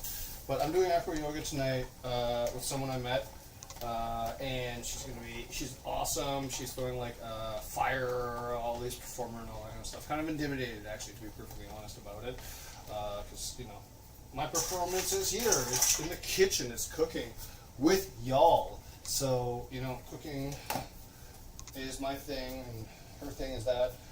But you know what? You're gonna check it out. It's acro yoga, so it's one of those yoga things where I don't know if people have seen it, but you're like kicking someone in the air. You have a foot. You're like lying down on the ground. You're like moving them. You're spinning them around. You're doing all that kind of stuff. I don't know how to do that, and that's gonna be pretty scary. I'm pretty scared about it. Let's just not have that. That's a little bit full, I think. Oh, coffee's good. All right, take this out, put the last batch in,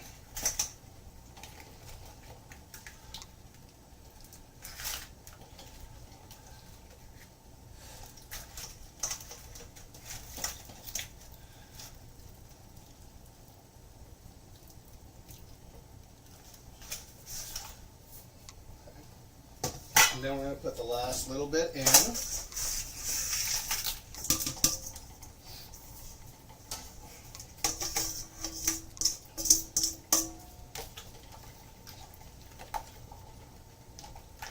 Cook. Let it cook. Let him cook. Okay.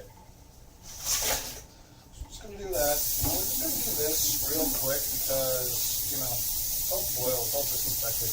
We're going to dry it off now. And, you know, there's a couple of little things that are stuck on, you know, during the whole process. So we're just going to wash those things off and let the whole thing, you know, drain out right over here in this container, because we still got these ones go through. I'm going to put it in the 200, and I'm just going to let it sit there for a little bit. Let them dry out, and then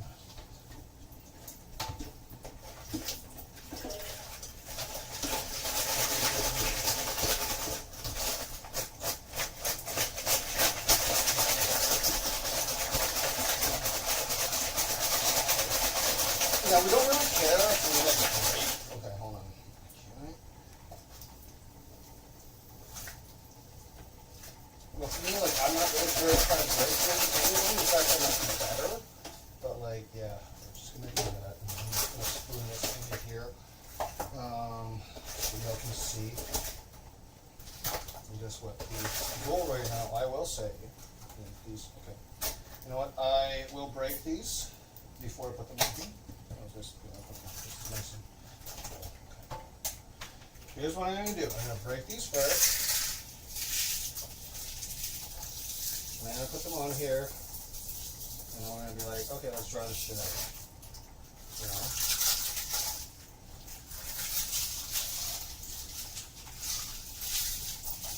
Tons of liquid in there, right? I'm going to dry that out in the oven. I'm going to do what it is. And then, let's see what happens.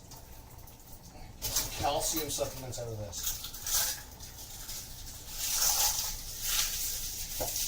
Excited, everyone? We're going to get some calcium supplements out of this. Because this is a ton of calcium that we're going to get Bruce. I don't know if this is safe for human consumption.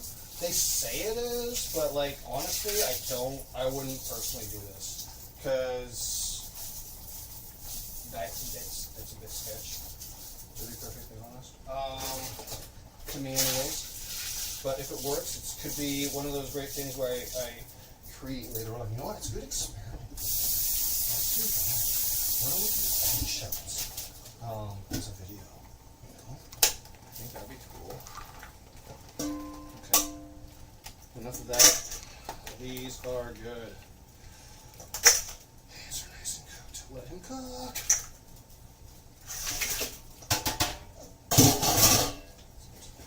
All this.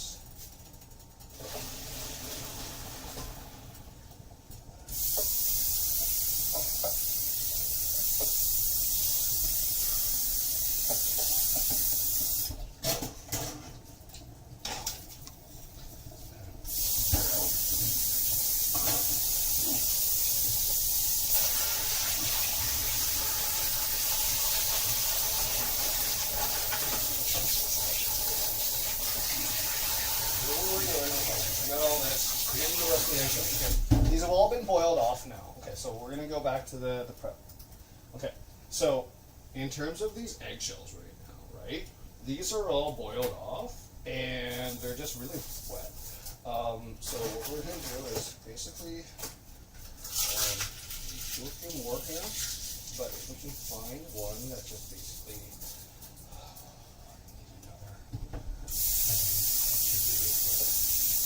I don't want to crowd it that way first.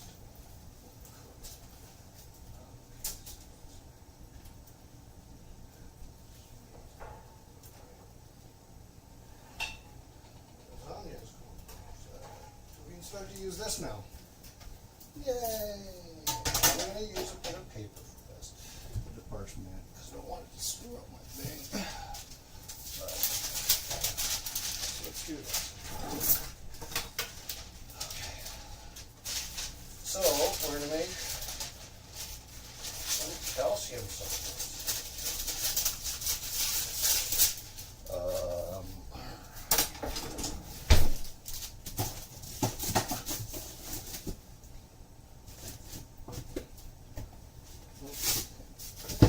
Alright, when we do that,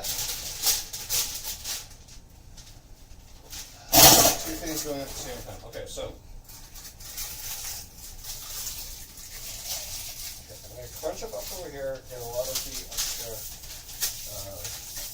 water off, but yeah, you see how they're coming off kind of like really, really wet, right? Everything's super saturated.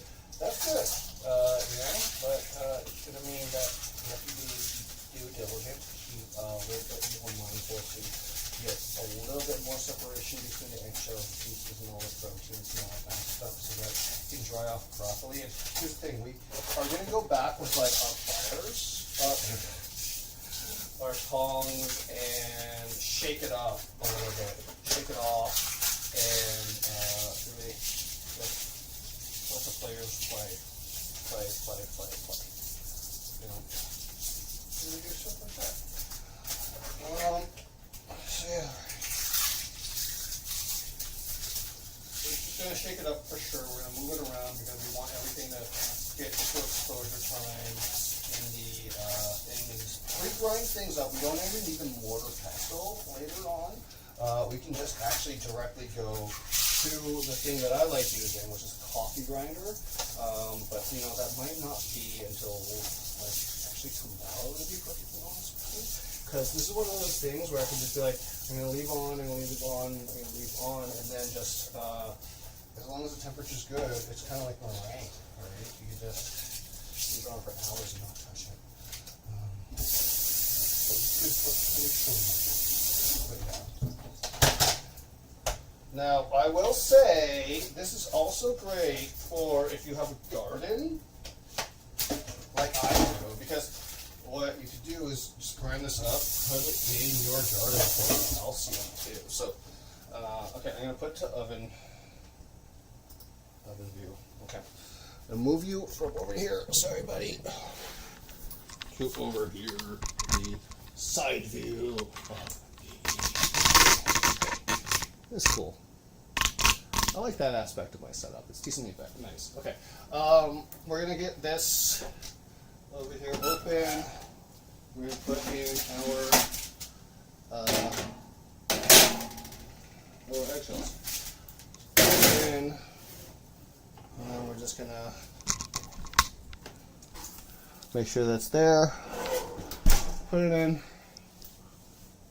Make sure it's nice and toasting. And then our chicken stock right now. Let's check on that. This is our chicken stock. We're getting a lot of like nutrition off the bones, from the meat, and all that kind of stuff. Now we're going to use that to make Bruce's food too, his dog food. So that's why we're hanging on to that right now. So I'm going to put you back here and start cleaning up. And actually, truth be told, I've got to get moving. I've got to start doing my own thing. So we're going to leave this on the entire time we're going. We're just going to clean up, and we're going to do that kind of thing right now. So yeah, let's do that. And you know, I don't really see anything going on in the chat right now, which is okay.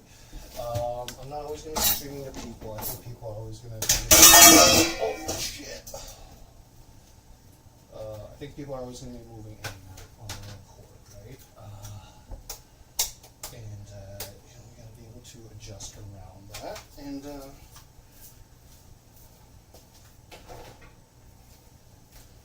make sure that I'm growing as a streamer and content creator, and make sure I'm producing content that I want to watch. So, can't wait to actually take this content and start editing around it, seeing what I can do with that, what it records like, and all that kind of stuff. Pulling it off YouTube and just like greatest hits. If we can do that kind of thing, you know. Yeah. And I hope this works better in the sense where, like, oh wait, hold on. Yeah, I gotta be clean up here. Sorry, y'all. Don't know what I'm doing. Let's clean up, do the cleanup camera. Oh, what? Oh, okay. I don't like the cleanup camera being the good. Move it to. I'm not doing this for the first time. Okay. Step 1. Let's see the GoPro read it. What do you think? Yeah, let's move GoPro. Ah! White screen of death. Or. No.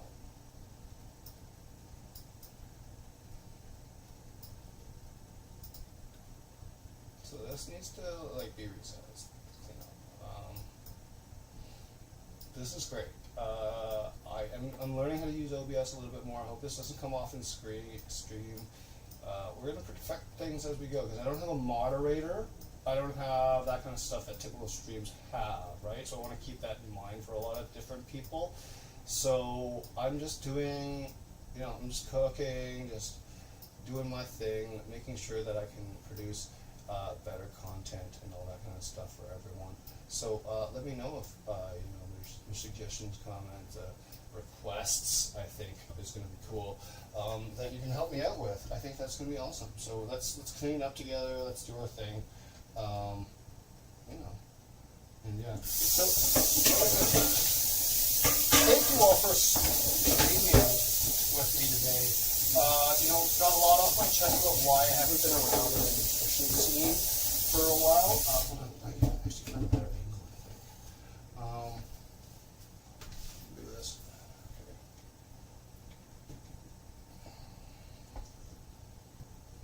Yeah. Okay, so thank you all for like coming by and watching, because well, I think for a while I wanted to come back and I wanted to do content that I wanted to do, which is like this, you know, which is fun. I'm just cooking, doing random things, and making sure that, you know, I'm just staying true to myself, being honest, and, you know, being in the moment, being present, all that kind of stuff, not distracted. That's my goals for this, right?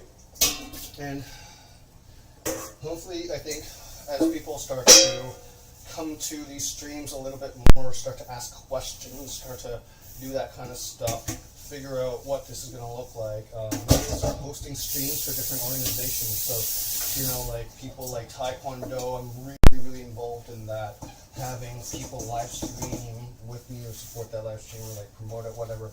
I'd be really, really grateful for talking about nutrition, for different things. So like, it's going to be awesome because I feel like for the upcoming school year, for the upcoming athletic year, I should say. I say school year because like, for a lot of the athletes in this school, right, that they're involved with.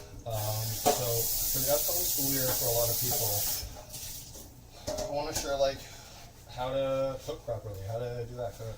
So we're gonna do some videos like how to cook in a dorm room, how to improve your nutrition in a dorm room, that kind of stuff where it's like, oh, that's interesting. It's gonna feature a lot of instant pot cooking, so you might need that. And we're gonna do things like cook along videos. I think those are a lot of fun and like really, really cool. And you know, we can get lists going where people can get the ingredient list sent to them before time, you know, and cook along with me. So we can make pasta together. That's one of my favorite things to do, pasta. And recently found someone in my life again that really likes fresh pasta. So I've been giving them a lot more fresh pasta, helping people experience the word, all that kind of stuff. So holler at me if you want some fresh pasta. I'm gonna be honest, a lot of fresh pasta over here in this day and age for me. Not a terrible thing, but not a great thing too, because I can't eat it all. So appetite suppressed because of the anxiety meds. Hopefully we'll talk about that with someone coming on stream soon. We will see, hopefully, because you know, the anxiety, the ADHD, all that kind of shit. There's impacts on your nutrition, right? There's impacts on your eating, there's impacts on all that stuff, so there's different considerations, different things we have to look at, and hopefully we'll be talking about that, nutrition for ADHD and those kind of things soon, and we're going to have to figure out a lot of fun stuff, so, and how I do my nutrition for my ADHD management, and nutrition plan, all that kind of stuff. Yeah, what that's going to look like. So,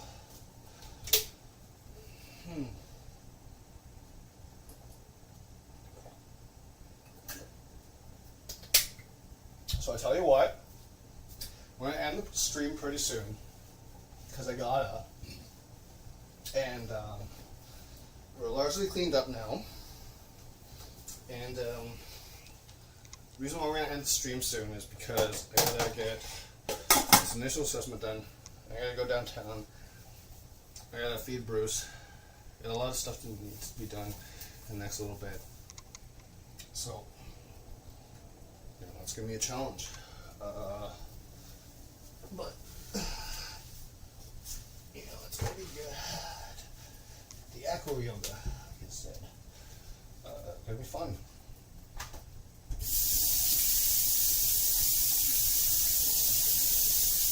Okay, so right now what I'm going to do is, because we cooked the lasagna together, so let's take a couple of bites of that, because I want to know, I'm curious.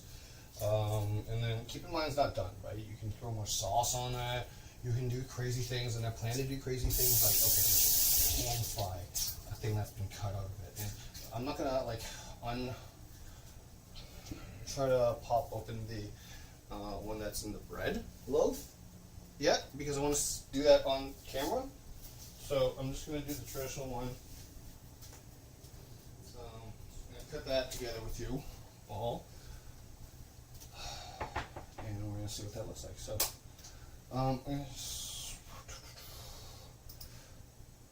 no, yay! That's the lasagna that we made. Now remember, this is dairy free. So friggin' chirping. And we are prioritizing practicality because I love this container. And we're just going to make sure that we have a little bit of a taste up there so everyone's got a little bit of satisfaction. because I get it. I get it. If you watch me cook and eat it, I don't give an honest, objective opinion. What good is? What's the point of that? What's the point of watching this? What's the point of this? So yeah, we're gonna cut it in half. Two small squares. Now, this is what I like about lasagna. Okay, so for a lot of my clients, I always talk about portion sizes in specific ways. So that would be fist-sized serving of carbohydrate. Now, one of the biggest questions is, what do you do with lasagna? Because it's both a carbohydrate and a protein. Now, remember, carbohydrates are a lot more condensed and packed depending on what type of carbohydrate you're eating, right? So in this situation, we're doing pasta. It's very dense. Oh, yeah, look at that. Oh, that's good. That's going to be good. That's going to be so good. Oh, my God. Oh, my God.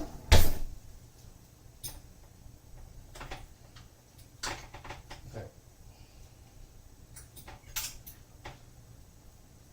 Oh, my God.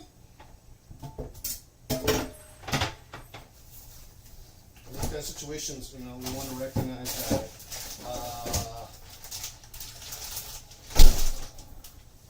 it's got Parmesan, not a friggin' monster. Like, it's dairy free, but not in a room. Okay, so we got the first bite of our lasagna. Our bodybuilders, protein, meat eaters kind of thing. Now we're going to throw a gratuitous amount of Parmesan cheese, because that's why we bought a freaking block like this. I wish it wasn't going all over the countertop, but you know, it is what it is.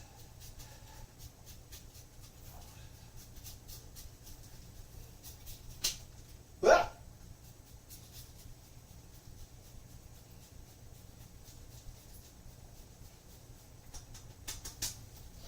All right, now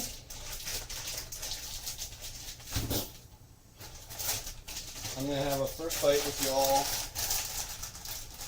and then I'm going to sign off and probably see a client. I'm definitely going to see a client. Oh.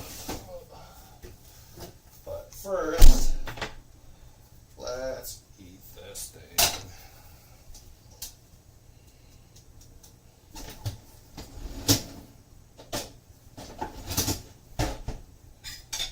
Remember, I didn't put dairy in this because, well, you know, the challenge is I'm lactose intolerant. Like the majority of the world is, so don't come at me for not putting cheese in this. It makes me feel too unwell, and I don't like that, right? So that's the important thing. We want to make sure that our dietary needs are being considered, and mine, the ones that I have to consider, are that I do not upset my digestive system. Don't do it. All right, I don't want to. Okay, so let's do this. We're doing lasagna.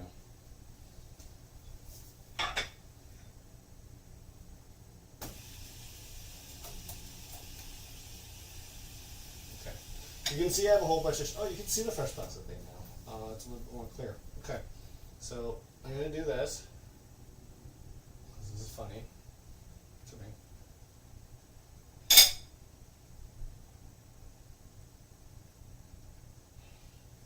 About to end the stream, but we're about to take the first bites, so that's good. But we'll see what happens.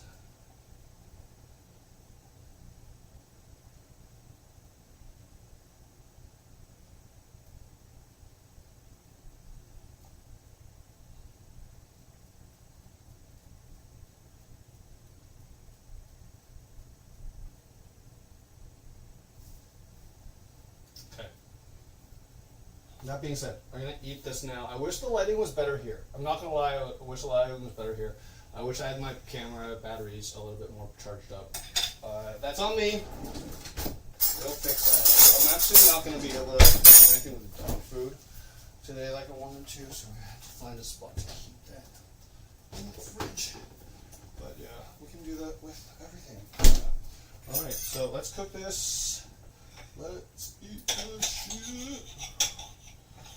Alright, so that being said, let's do this.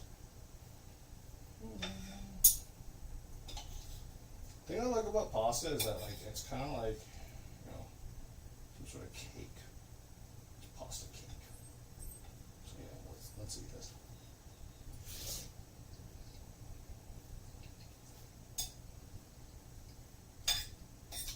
Fresh pasta hits different. Now,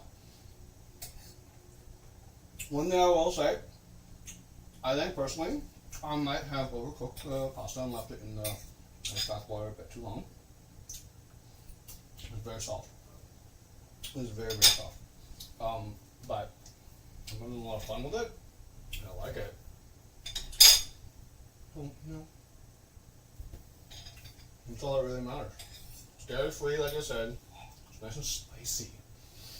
Because it is hot Italian, spicy Italian. But, cheers to everyone that came along this journey, watched this lasagna meal prep, I guess, with me. It was a lot of fun. I enjoy cooking in multiple stages, so I know that might be that might be frustrating for some people to watch, but you know we're that's why it's leftovers. I'm gonna have more polished streams, I think, and we're gonna see when people like that the most, and that's the biggest thing, right? It's really hard to figure out when people want certain things, want to do certain things, but like I said, roadmap coming up soon. So, yes, roadmap. And then, who knows? Who knows? We'll see. Thank you for watching. Thank you for coming by. Thank you for watching me eat. It's streaming now.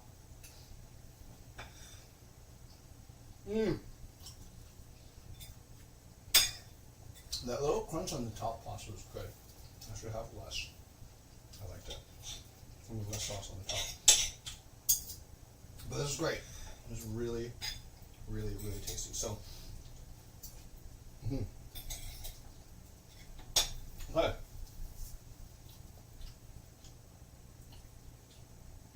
So, I hope everyone had fun with me today.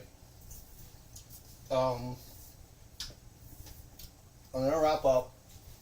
I'm going to put everything away, make sure everything's food safe. All that kind of stuff, so that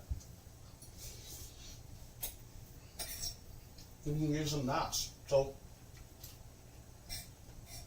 like right now, I can't really exercise because I'm going through, like I had a procedure done and they were like, you can exercise for a little bit of time. So, I'm going to exercise on the weekend. But right now, they told me not to, and that's probably best. So I'm going to listen to that advice. And just do, like, get used to the stream. And then figure out other things I want to do with this. And have some fun with it, you know?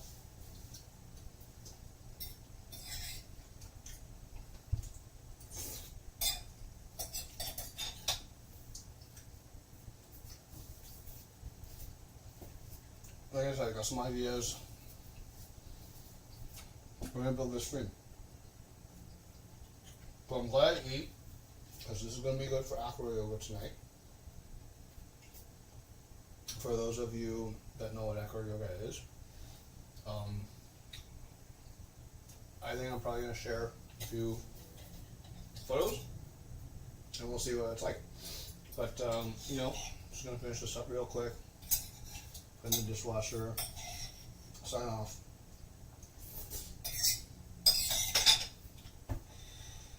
And yeah, that's it. So, and then thank you all for watching. Thank you for coming, and continue working on this. Continue working on the lighting, scenario, all that kind of stuff, and we're gonna make this a really polished stream eventually, but for now, we're just going to be real.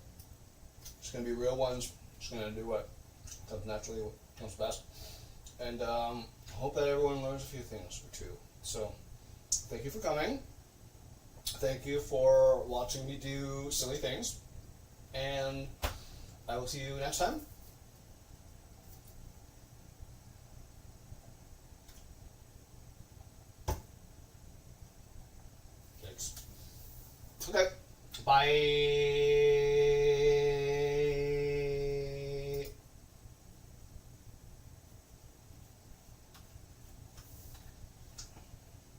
It'd be really funny if I didn't realize that the mic was still on, right? I'm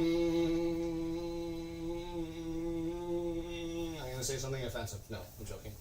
I'm gonna mute myself. Bye everyone. Thanks for watching. I'll see you next time. Like Dwayne The Rock Johnson says in Butter and in Sync. Bye bye bye. See you soon. Next time. Don't forget to like, subscribe, and do all that kind of stuff, by the way. Bye!